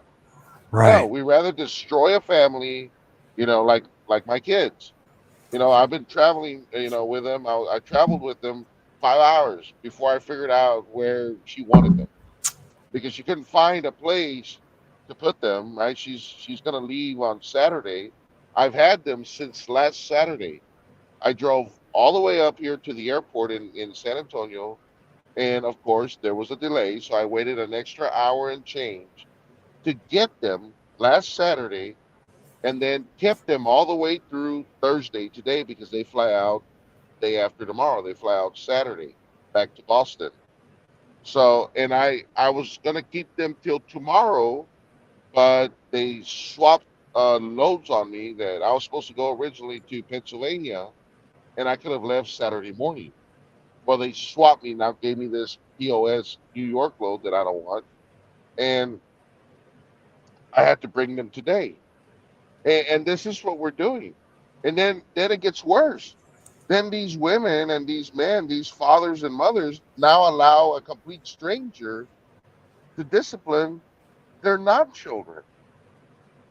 We You don't. think there's We don't even have a choice. That's the problem. You and Eddie, we don't even have a choice, do we?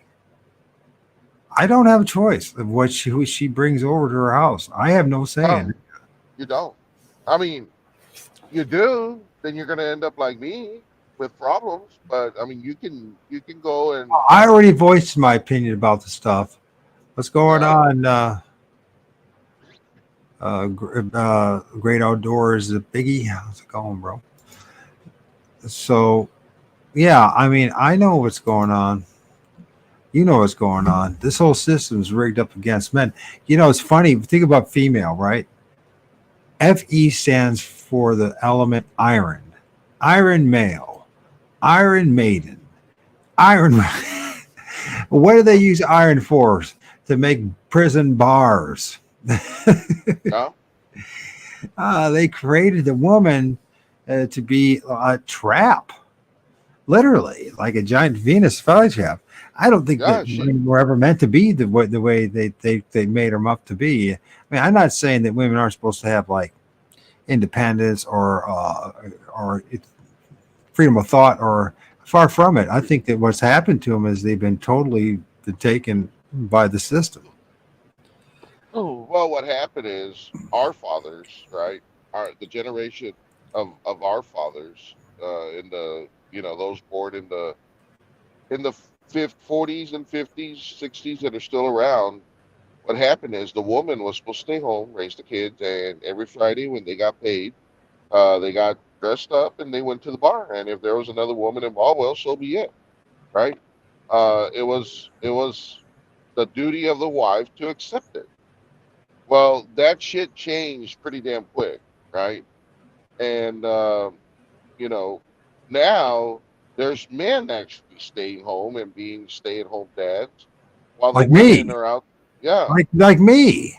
well, I was one too. I So I was at but some what point am I I was one supposed to too. do? I mean, if I know the creature that I end up having a child with, and I'm like, Yeah, if I care about, if I have even an ounce of love in me, I better be around close to where this boy is going to grow up, because he's going to have to count on me.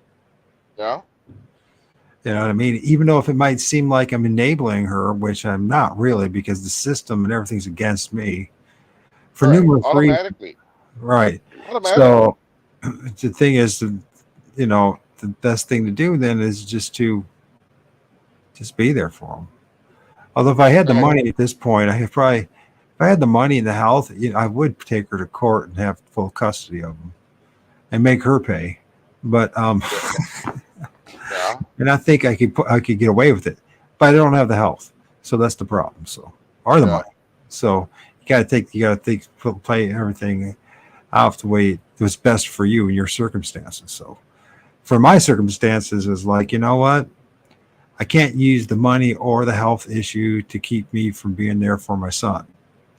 So I'm going to have to live in a part of town where there's money, where I don't have money. I'm going to have to live in a dump close to, in, I managed to find a place, you know what I mean? I mean, the place I ended up getting, it was so bad that I had to, like, this is, when I got 8 years ago, I still had my health. So enough of my health, right? I still had the MS, but I could still do stuff and, do some hard work and that kind of stuff once in a while. So, anyways, so I had a, like, the driveway was just, we used to call it Lake Irons, because it would fill up in the spring and the ducks would swim in it. Uh-huh. So bad it was. So I had to fill that all in with, like, literally, it turned out to be almost 3 feet of backfill and cement and all sorts of stuff, and put gravel all over the driveway. I had to do this all by hand. I had to go find like people that were like taking out their stone gardens and stone bedding and all that, and just take it from for free so I could use it as backfill. There was no front or back sidewalk. I had it built. I had to dig it out and make like brick sidewalks. I had to do all this stuff in order I could have this place to be close to my son. I had to do a lot of shit to this dump in order to be close to Well, my son. You know what I mean? So, but I did. I know I did the right thing. So, because my son's here 5 days a week, and his choice to come most of the time. It's not hers. So, but that's because I'll tell you she's that. an awful person. But that's but it's a combination of things. But the biggest thing is this whole system is designed to destroy families, destroy the manhood, and particularly men. It's just designed to take away anything, anybody exhibits any kind of independence, true manlyhood, that they seem to go after one way or another. Well, Honestly, that's my I mean, if you, observation. yeah, I mean, if you look at my situation, I mean, my God, everything that I have to do, you know, I drove 560 miles on my day off just to come get them last Saturday. Another 560 today on my day off to drop them off. Just think about that. I drove 1,100. What is it? 1,160 miles in 2 days just to see the sacrifice that I made. You know, Right. I'm uh, I'm out on the road, I do the same thing. You know, if they get sick or something, now I'm with a new company, but I've already talked to the dispatcher, and he's like, just let me know, and I'll work you up. I'll work you up there. And all the way to Boston, and nobody cares. You walk in for a divorce, all they want to know, before they even know your name, they want to know what your gender is, because if you're a male, you're already wrong in the eyes of the court. You already I know. committed something wrong. You're just wait for the punishment, right? Because there's kids involved, right? And you don't Right. get to take the house. You don't get to. It doesn't matter if the woman committed adultery. It doesn't matter. Nothing matters. The only thing that matters is, are you the male? And if you are, okay, you're going to lose everything. That's just the way it is, including your children. And people try to say, well, you see, this is why we need Christianity. We need. I'm like, wait a minute, let's step back here a little bit. Who's the one in control of the court systems? Who's the one in control of the legal system? Who's the one in control of those, oh, it's not just Christians. Listen, when you look at what's really going on here, and you really look at what did Jesus say? He said, I did not come here to bring peace, but a sword. Yeah. Right. And to divide father from son, from Yep. mother-in-law to daughter-in-law, etc., etc. And that's what he's done. That's what Christianity has always done. And see, people don't realize this. The big lies is that Christianity was this great glue that kept families together. Did it really? Well, let's look at Europe. Let's look at all the history. Did it really keep families together, or did it keep families in line with the empire to do the bidding? Right? How many families sent their sons and daughters out to war just to die for stupid wars and causes that benefited nobody except the very elite? Well, I mean, the Jesus. bigger, yeah. I mean, Constantine, right? I mean, Constantine couldn't get the Christians, or they called them Christians, but they were not Christians. But the believers in his army, he couldn't get them to fight for him, right? And so, what does he do? All of a sudden, he had a vision of Jesus. You know, had a vision of Jesus, and there you go. Now the Christians are going to fight for you, or the believers, they're going to fight Right. because, I mean, this And is so stupid. It's so ridiculous, but people believe this. I mean, people tell me all the time, uh, why don't you choose Jesus? I said, because I'm never going to stand with someone who allows our children, to get hurt in his name, and he do absolutely nothing about it. Why would I stand with somebody like that? Why would anybody stand with this Jesus dude that, enjoys the children being hurt by his disciples in his name, in his house? right. Why would anybody worship this dude? And the amazing thing is, Eddie, is that most people don't realize what we're telling them is actually the truth because they didn't bother to put the time into it.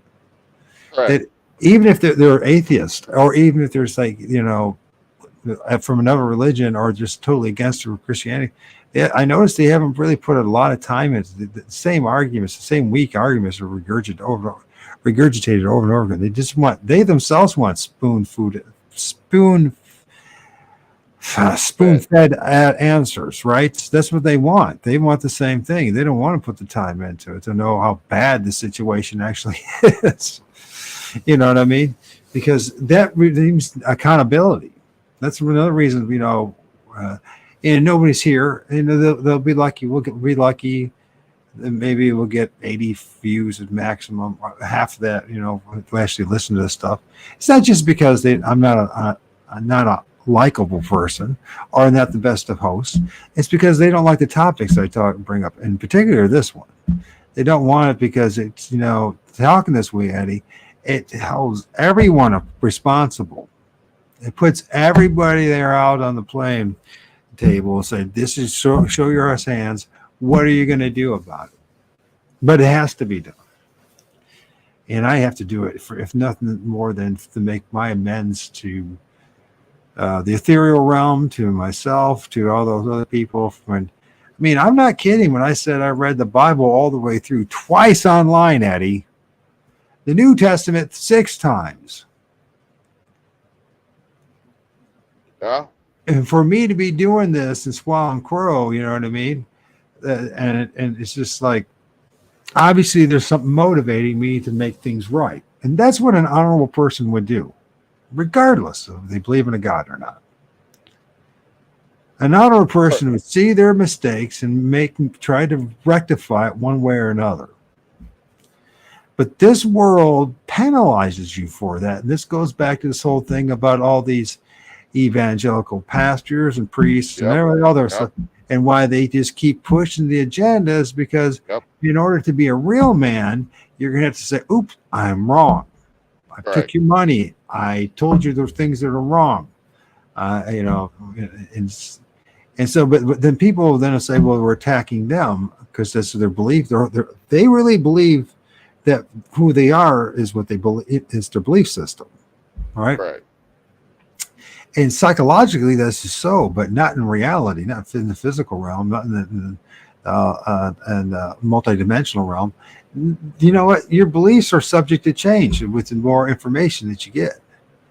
You have a right to, you know, you have a fair, it's a legal right now in the world for you to change your opinion. But the thing is, it's not going to happen is you're not going to be able to make a decision how the consequences are going to, how it's going to play out, right?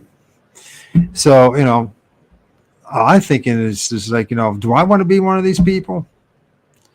So, and I understand why people are you know, not going to, are being, you know, pushed away from listening to me.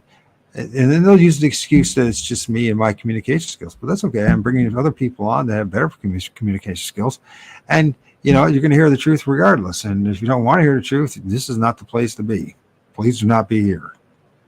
Well, one of the things that I realized today also when I was in deep thought was truth evolves, truth changes, truth is hardly ever the same, you know, because right now I could tell you it's nighttime, and that is the truth, right? But 7, 8 hours from now, it would no longer be the truth. Now that the truth has evolved into daytime. Things change. The subjects change. Yeah, things. Yeah, like I could tell you, this year I am 49 years old. That is true. But if I told you this next year, then that would be a lie. Correct. Right. And if you look at how Christianity has evolved, that's what they've done. They've kind of used that uh, diagram, if you will. They got a little bit of what's in the Bible, right? I'm not saying it's true, but it is in the Bible. And then they just started altering it. And they kept altering it. And then it was, you know, water baptism at some point was not required. Then they messed around with Matthew 28:19, and guess what? Now it's true. Now it is required. And it's required, not only is it required, it's required in the name of the Father, the Son, and the Holy Spirit. Wow. What a coincidence, right? Right. I mean, it's just constant change and the evolution of truth. You know, if Jesus came into the world today and he looked at these Christians, he'd freaking crucify himself. He'd be so embarrassed. Is this what I created? Oh my correct. God. Yeah, or he would go and pull Paul over here by the loins or something, you know, like, dude, what the hell is this? You know? I do. But at the end, we're never gonna get. I agree that Christianity.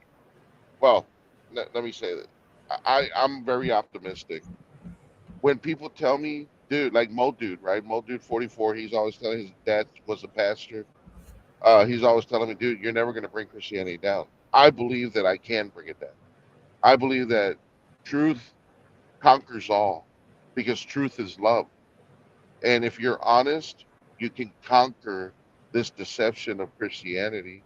And I long for the day to where I can start bringing 100, 1,000, 2,000, 10,000 people a week away from this cult by just simply telling them the truth, you know. And the people that want to borrow my time, you know, have me for hours talking to them and teaching them and showing them, then I have to do that too, right? I have to show them because a lot of people have never read Acts 2:14 and on, and yet they continuously talk about the last days. But it's impossible that there's multiple last days, right? Right. It's going to be one. There can only be one. So either Peter's a liar or the pastor's a liar. My money's on, you know, if I had to bet on who was being honest, I'd probably believe Peter, the one that denied Jesus over a pastor who's telling you that the end times is in the future, when clearly it already happened. There's so much to talk about, Eddie. We've been doing this, believe it or not, for almost 2 hours and 23 minutes. So Yeah, man. I want. Once we get going, we get going. I know. So let's see. When should we do this next? When do you want to do it next? Whenever you want, man. Whenever you want. I got a Twitch account. I wanted to talk to you about that. Maybe you can shoot me your digits on an email because I have some plans that I want to do about the spiritual realm, Sasquatch, because I do believe that you are actually correct in this whole that they are spirits and they are coming from the trees.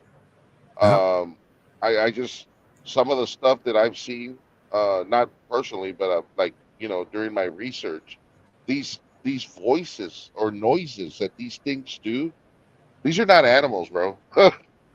These are not animals, like we are taught or led to believe. No, they're not. These things are some form of spirit because they alter their voices and they do some crazy yells. And people have caught it. Uh, so I'm working on, like I said, I'm working on expanding. I'm working on a YouTube also. I kind of wanted to stay away from it, but I'm gonna do a YouTube like also account, and we're gonna go from there, man. So whenever you want to do it, I'm available. We'll set something Well, if up. you need any help with the YouTube account, and what we also can do is, once you have a YouTube account, we can also be. I can make you a co-host, and so once you have a YouTube account, then this can be playing on your account along with mine as well. So, Yeah, or if you want yeah, to use this, is you can even as if you wanted to do something in particular, I just let you yeah. run here through StreamYard, so you don't have to pay the money. So yeah, I mean, I don't know. You said, what the hell? You got nothing's going on. Let's do it Saturday. Yeah, I'll We be talked about Thursday and Saturday, so I mean, if you've got free Saturday, let's do it again. Let's just yeah, let's be a pest to everybody, and I know everyone's going to. A lot of people are not going to like it at first, but once we get it going here and get people to start thinking and see how important this discussion is, it's not just whether you believe in this religion or not. This is more. There's much more. There's deeper issues going on here. yeah. And There are, and there. You know, I'm gonna begin to call myself the guardian of angels because um, this what is being done to our children is completely and totally unacceptable. And as I started closing out my videos with on TikTok, we the people are no longer going to allow this. We the people are no longer going to allow you know the what they did Christian at TikTok? community. What's that? They did TikTok. I've been trying to send you messages, and they blocked Yeah, us. there was a guy that was threatening me. So I told him I said something dumb right? And they blocked me for that, and I appealed it. And this dude's literally threatening me, and he reported me. I put it on my Discord, on my wall of shame. I put the whole conversation on my Discord. He's literally threatening me, and they temporarily blocked me from DMing because the dude reported me because I said something stupid. Are you Like, it still was blocked? crazy. I, Yeah, I I'm mean, still okay, because I yeah, tried several I'm still times. That's like, well, still I blocked on wonder. that one. Yeah. Just but open do you have I mean open up Google Chat and use your email as you have a Gmail account, or what do you I don't remember. I have a Gmail account. I have both. I have a Gmail account and a Yahoo account. We work. You and I exchange emails via my YouTube email, but Okay. I mean I have a Google account as well. So Yeah, I for mean you Twitch, can use you can use Google and open up Google Chat, and we can just chat on Google. We can do video streaming, call each other on Google. Google Chat. Yeah, just get that app, and you should be able to call me on there, and we can chat, Cool. because I wanna build something. I've had this thing. I don't know if Tony's still here or not, but I told Tony years ago, the people are gonna come. They're gonna buy into the truth because it is the truth. What we're speaking is truth. I mean, you've taken it, a step further, and Jeff's not even in the same damn ballpark as us anymore. This dude just flew out. He's out there on his own doing his own thing. Yeah, Um, but which is expected. I'm glad that he did do it. I mean, it's, like I said, I'm still when it comes to his uh, arrogance, when it comes to the spirit realm, that's only because of ignorance. So, but the saying that doesn't mean that what he's talking about comes to the Bible isn't true. So you got to learn yeah, that no, also at times, even friends and being friends, you say, okay, is it that important that he says one thing that I know is not true when it comes to the fact that there's things around us? Not really, because until he has his own experience, it's always just going to be belief, anyways, on his part. So, you know what I mean? yeah, So to me, it's just like it's understandable where he's at. Now, if he would get his butt out there and do some walking in the park, in the woods, or get out there a little bit instead of, writing books or in the office, you know what I mean? Playing video games, he might find that. But until he does that, I mean, but I'm not knocking Jeff. I'm just saying he's not right about that issue, and he's very going to be very adamant about it too. Like, so who knows? Maybe the universe or whatever is out there will knock him on his ass and make him wake up about a few things, just for his own sake. You know what I mean? yeah. But thinking maybe it doesn't even matter. Maybe it doesn't matter. So Well, I will tell you, Mike. I don't know if you want me to say it here, or we do it offline, but I was doing this stupid video about a palm thing on a tree right in my parents' house. I was just being funny, right? And I yeah, recorded it. I got it right there. If you want to play it, it's only 57 minutes long. But Yeah, but I think that's the one on TikTok. The one on Facebook, if you look at the street, I caught an apparition on the road, bro, and I just saw it this morning. It looks like a car, but it disappears. Well, it doesn't even look like a car. It looks like a side by side, or maybe an older 50s model truck or something. uh-huh. But I've been watching it, and I've been slowing it down, and I'm like, what the hell is this? Hmm. But I don't think it's in that one, because I did that one later off on TikTok.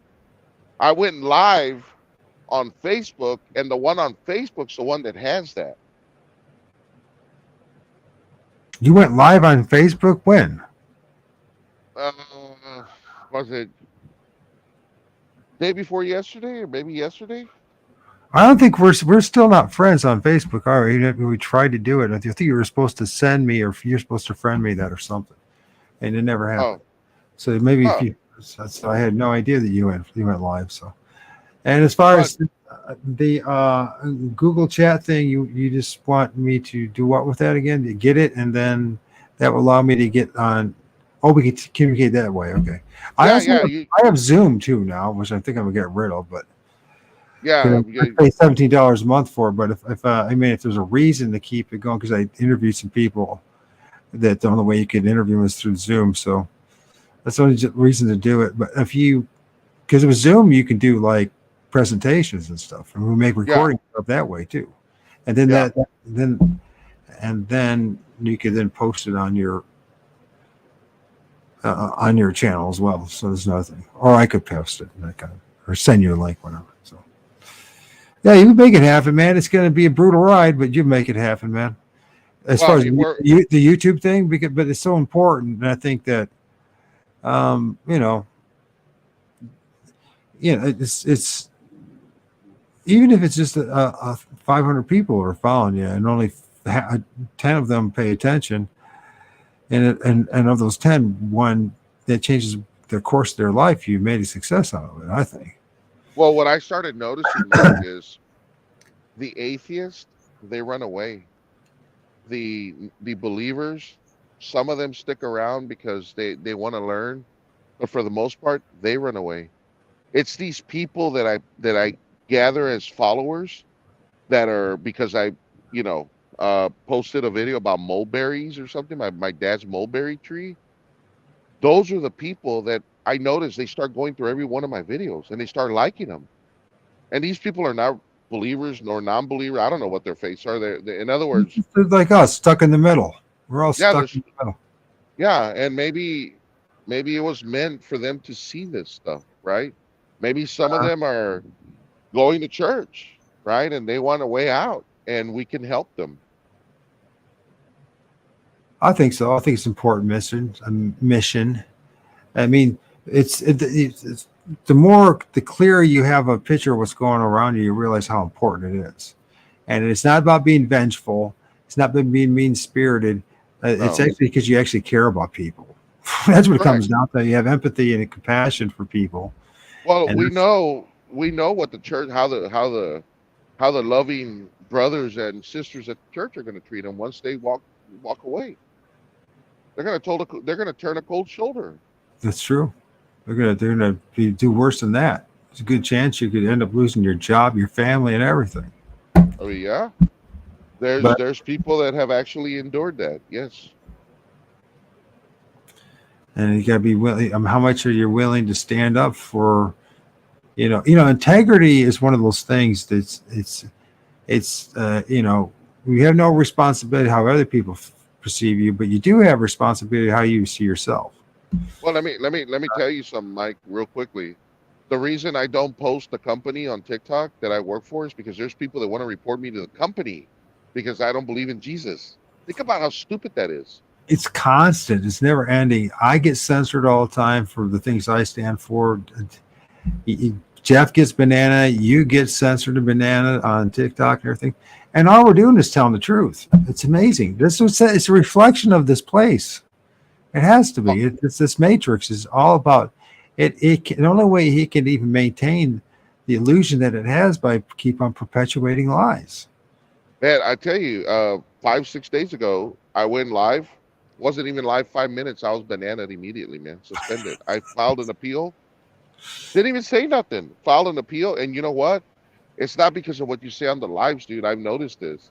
It's if you get videos reported or comments, you go live, they'll bring your live access down too. They'll take it away from you.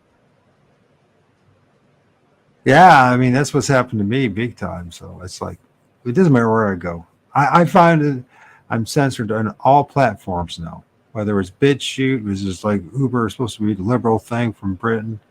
That 2-3 years ago, I mean, that's the only information you could get of the truth at one point. But and to Rumble, to was it to X, Twitter, on to TikTok, I just stopped bothering. But even here, it's just a lot of censorship that goes on. And it's a shame, but I mean, it is what it is. There's not much you can do about it, and I can tell if anybody who paid attention YouTube 7 years ago, it was better 7 years ago. But since then, the censorship has gotten so bad. But what do? I mean, do you give up? I think that's what they want us to do. I think they really want us to give up, Eddie. And I think Well, of that's why course. they go so hard on us. I'm not just talking about the people, the fanatical Christians. I think the Matrix, this system, wants you and I to give up on this. Well, if that wasn't the case, Mike, they wouldn't be role playing the Bible, right? They wouldn't be role playing Revelations right now. Right. You know, I mean, it doesn't matter what the book says anymore. If the unholy land is, I call it the unholy land. If it's out there attacking um, other Children, countries, yeah. If it, children, children. Once it again, look how many thousands, like 15,000 ongoing. That in the past, since this Israeli nonsense started on the Palestinian side. well, Literally. because at the end of the day, Mike, this is all about keeping it real, man, keeping it alive. The pastors know that this is hogwash. They Just as wouldn't be doing what they're doing, man. just as the rabbis do, just as the Yep, imams do. yep. They would That's why not they be. all wear black. Have you ever noticed that, Eddie? They all wear Yeah, dressed in black. Have yeah. you questioned that? Yeah. They've all they've been exposed, man. You know what I mean? Like they've all been exposed. They know that this is all a lie. And I mean, think about it. The people that proclaim to be under the law, knowing that they cannot fulfill the law without a temple, and they still deceive people that way. I know. I know. It's ridiculous, man. It's pure evil, is what it is. Yeah. The average Joe, it's still pure ignorance on their it's on their end, but to the very top, it's pure evil. It has to be pure evil, and there has to be some kind. I don't know what the connection is. If it's just a psychological telepathic type thing, how they maintain such a delusional hatred for other people and for this place. But they also seem to be serving something, a very dark force. Yeah. And this dark force wants you to believe in Jesus or Allah or Yahweh or anything else but yourself for some reason. Correct. Because they know that once you realize that it's you, that the answer is within you, it's over for them. They've realized that.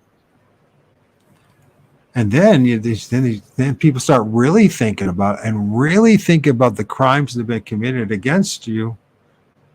There'll be a lot of priests and pastors and imams and rabbis in jail right now. Yeah. If they're lucky. Yep. If they're lucky. And I'm not just saying that. I mean, that's the fact. If people just really do just a cursory, basic research on it, you don't even have to become an expert. Spend a few weekends of your life to research this stuff, and you'll realize this stuff is so evil. And hopefully, you're not as thick as I am, because it took me like forever to figure this stuff out.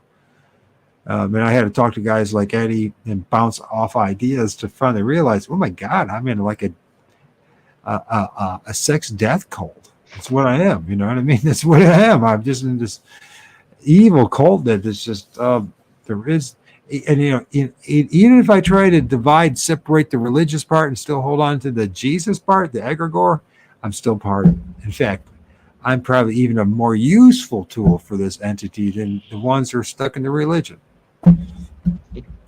Because I trap in a few of the people that have been thinking outside the box. You know what I mean?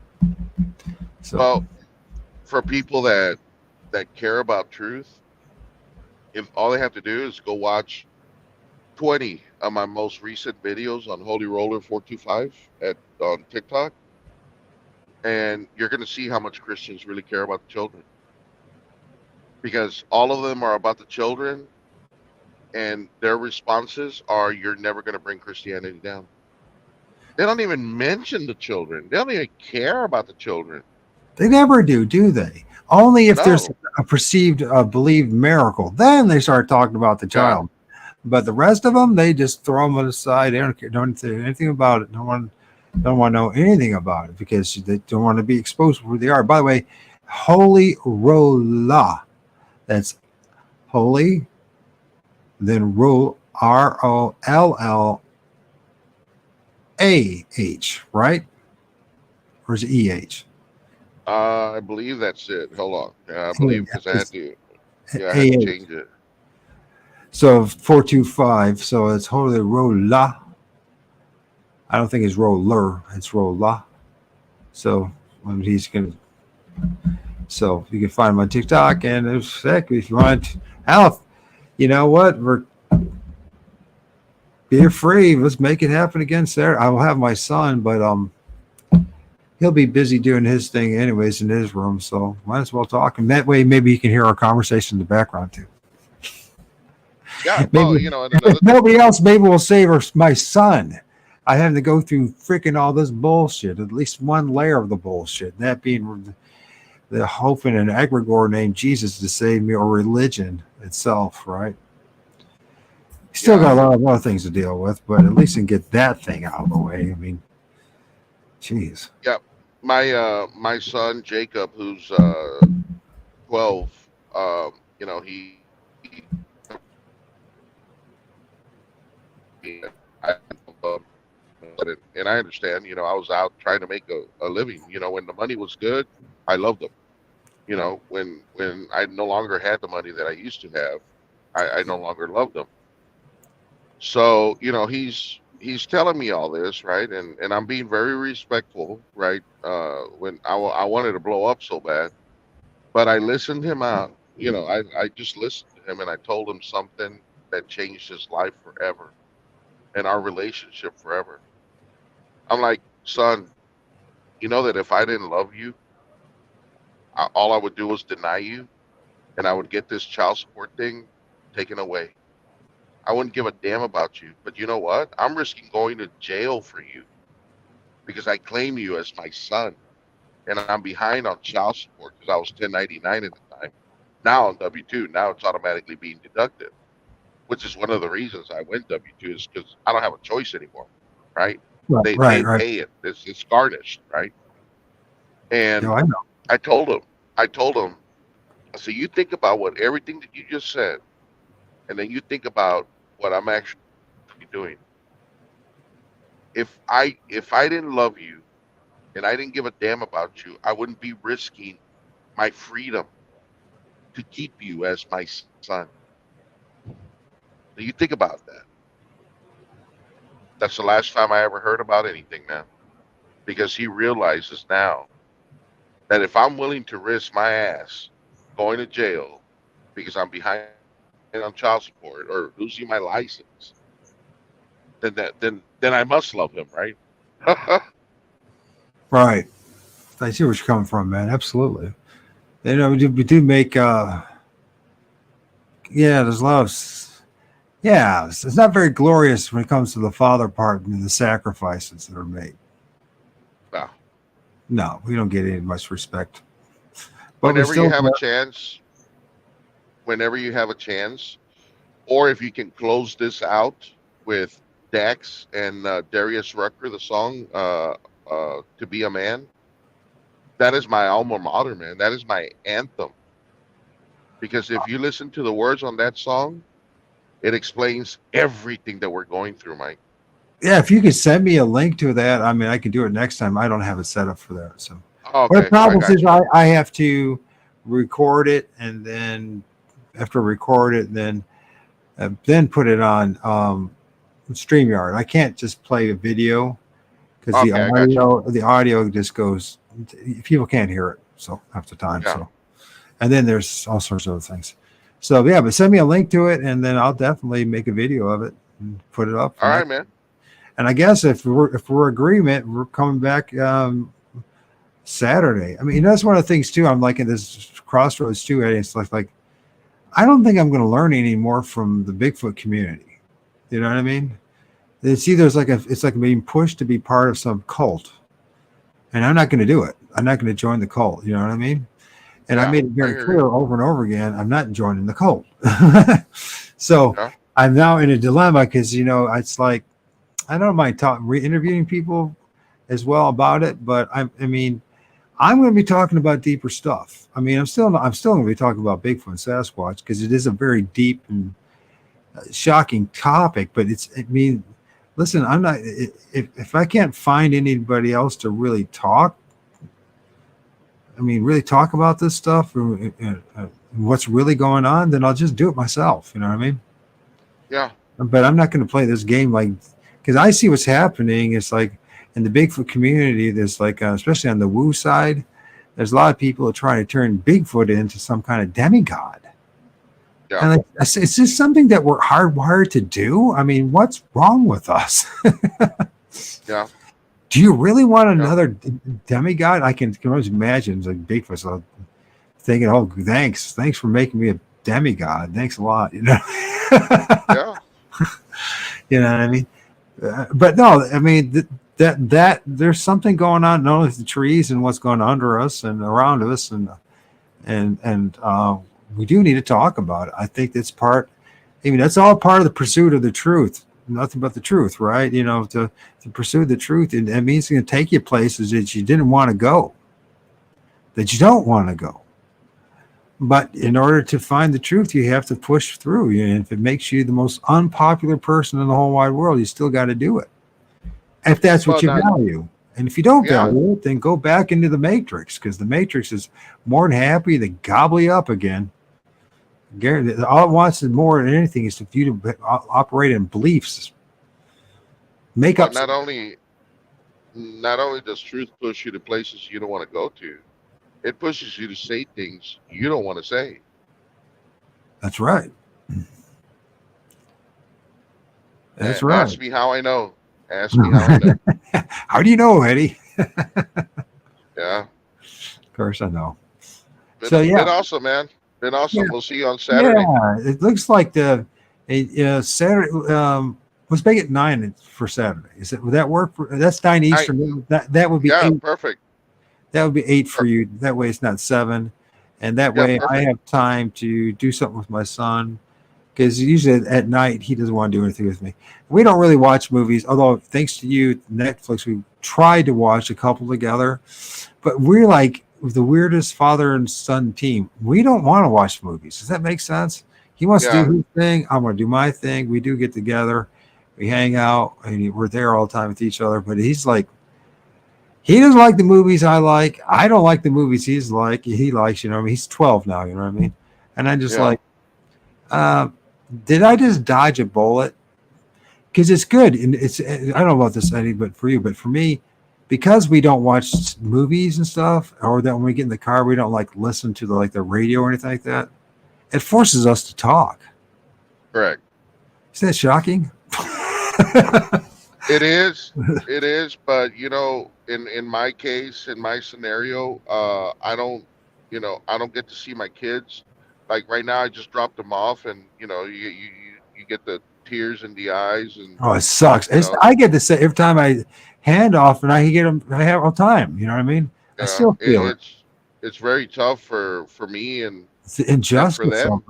It's unjust. It's so unjust. It's so wrong. The whole Yeah. setup is so wrong. You know what I mean? Yeah. I mean, we're their damn fathers. What the hell's going on? What is some other dude wants to? You know what I mean? We didn't deserve this shit. You know what I mean? Regardless, and the kids don't deserve that. And it's just like it's all designed to destroy the family nucleus completely. I'm not contradicting what you're talking about. When I say the family, there was this bonding between aunts and uncles, and everybody was involved, right? Yeah. Now we're just like, we tossed each other away. Now listen, if you are mature adults about it, and you say, listen, we're not getting married, and I'm going to be seeing other people once in a while, and you can handle that, and you're mature enough to handle it. But most of you aren't mature enough to handle it. Most of us aren't, all right? we're not mature enough to do that. So we're just extended adolescence is real. Correct. Correct. I got to have it my way, or that's it. We'll throw a tantrum and all that kind of stuff. But if we were to be a little more mature about everything, we'd realize that things that we're prioritizing are the wrong things, and they've been conditioned in us. The wrong, it's wrong. What we're doing to ourselves and to our families. I will post it. That just did that video. If you guys ever get a chance to watch this documentary, it's called Dead Bird, and or Dead Birds, one or two. And it's about this place in Indonesia, and these people that are still with quote unquote savages, right? Even though we're not savages, supposedly. But the fact of the matter is, these people still run around half naked, mostly naked, and they start hunter and gatherer societies, and how they interact with the environment in the dark. They believe in spirits still, and all this kind of stuff. And it just watch them in the tribal situation, the family thing. It's like, although they might be batshit crazy about a lot of stuff, just like all the rest of us, because I think this place is specifically designed to make human beings go crazy. This whole world is designed specifically to screw with your mind, that to cause you not to know who you are. And here's the thing: if you are not crazy in this place, there's something seriously wrong with you. Seriously, I mean that sincerely. If there's not some idiosyncrasies about you, and there's some thinking and some crazy thing, then there's something seriously wrong with you. If you're happy and you're happily content with this place, well adjusted to this place, there's something serious wrong with you. And you really need to address that, the you. And that you is the thing that's inside this meat suit, not the thing that you look in the mirror. Yeah. Well, I mean, also on my most recent videos, I'm no longer laughing at these people that speak to God, right, and come up with some of the most ridiculous things. I'm more concerned now with their mental state, right, state of mind, because how can anyone in a sane, with a sane, open mind, or a sane functioning mind, come and record themselves saying, this is what Jesus told me, right? And he told me that, like that poor lady. Well, I never did that. That I recorded. Crazy I never did that. And I never had a conversation with Jesus. So Yeah. or anybody else for that matter. That's from the other side that I knew of, except for big outdoors. And when it happened, there was other people there. So it was confirmed that there's something going on that is not being fully reported. It is crazy, bro. It's absolutely insane is what's going on. I think it's designed to make you batshit crazy. Or there's another thing, too, that people are bringing up, too, and this is a whole possibility. These are parasitic type spirits, these archonic forces, they're attached to us. They're in us. In other words, just think about possession, that every one of us, regardless of what we think or what we do, this meat suit is always going to have more than one entity in it. And they're the entities that are feeding us all these negative thoughts, self-doubt, contradicting ourselves, convincing ourselves that we're talking to Jesus or the world's going to end, right? Or that I should feel bad about the fact, like if I want to have more than one gal in my life, you know what I mean? All this kind of crazy stuff, you know what I mean? If that makes any sense. In other words, it's all designed to repress you, to depress you, to repress you, and to cause you to basically live in a chaotic schizo type lifestyle. And when people think of schizophrenics, they think of somebody in a padded, room somewhere or whatever. But I think inside us, I think we're all going through something very similar to that. I mean, just think about all the conversations that you have, the private conversations. We all do this. We all talk to ourselves one way or another, and the conversations. And it's usually about somebody we talked to the day before or whatever. and you make up all this crazy shit. And it's all contrary, and you think it's you doing it. I think a lot of times it's not us doing it. I know people will say, well, where's the evidence? Or they say, I'm batshit crazy for saying that. But I think there's something that's influences at times. That's not just hormones. It's not just chemicals going on in our body. There's literally things that are literally causing us to think shit, believe in shit, not question. Yeah. Think about this, right? Manson, the son of man, Manson. Right. That dude said he was Jesus on an interview. And he had followers, didn't he? Yeah. And Manson. It's a perfect example of what Jesus probably was. Probably just like a Charles Manson. He probably had all those just having sex with this little group every night and doing. Well, I mean, he was. I mean, he was anointing. They call it feet, but it wasn't feet. We all know. You know, we've done the research. Yeah, and you know, there's a lot of shit that was going on. You know, and but this whole Manson thing, son of man, right? Right. Man, the son of man is mentioned by Jesus, and he said he was Jesus. So here we go. You know, conspiracy thing, truth. I mean, who the hell knows, right? But you know, it's like how many other people consider themselves a disciple of Jesus or an apostle of Jesus or a spokesman of Jesus, and when you listen to them, it's like my friend, you know, Josh. Nobody's gonna know who we're talking about. It's not Josh hears this, which I doubt it.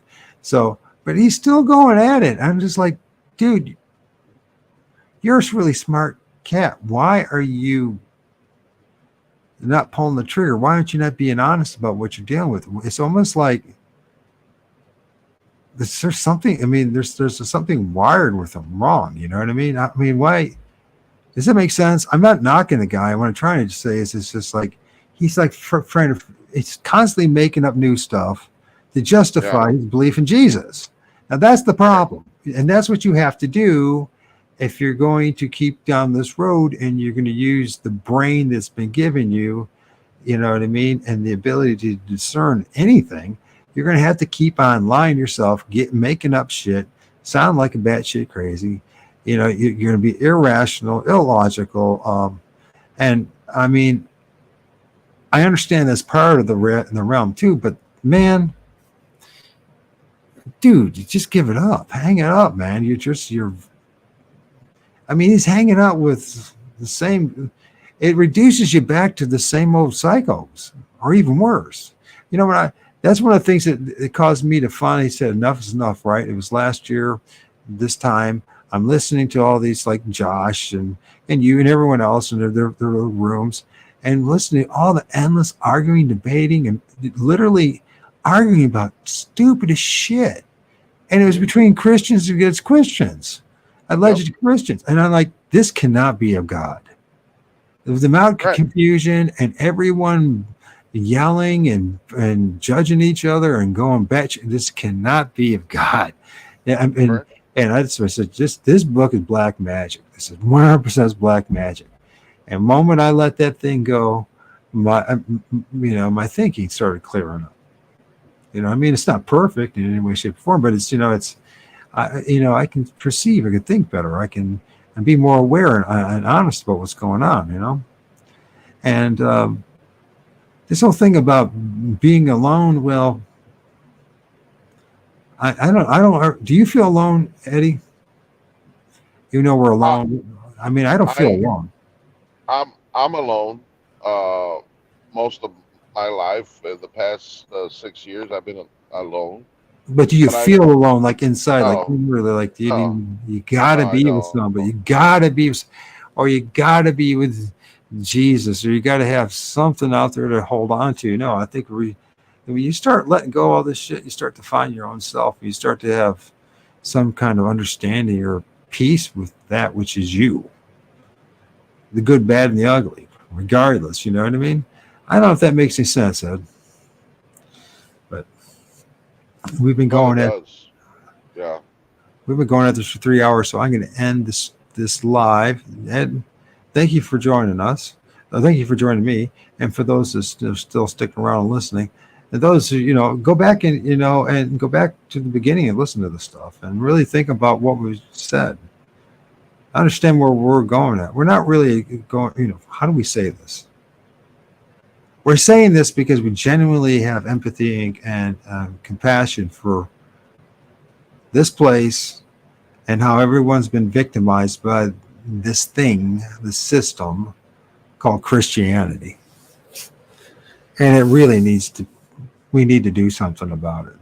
But I mean, we don't want to replace it with another damn cult and another, Correct. but what I want to do is get people to realize how you're being victimized by this thing. Correct. And stand up against it. And we're not telling you to bomb the place or do anything drastic. We're just saying, you know what? Just stand up. Say no. That's the most powerful thing you could do in this place, I discovered, is non-compliance, not to be part of it. So, anyways, anything last words? Nope. That was it was a beautiful 3 hours, and hopefully we'll pick up where we left off on Saturday, man. That's the plan, man. All right, folks, I'm going to end this with some music, just because I'm learning to love music again. So even some of the stuff that I never thought would be music, but that's what I want to do. I want to play some more of this. Let's see where we're at. I don't want to do that. I want to do something cool. Let's see. Intrude dreams that comes from war. No. Let's do this one. This is Scuba Moodle Laser Eel.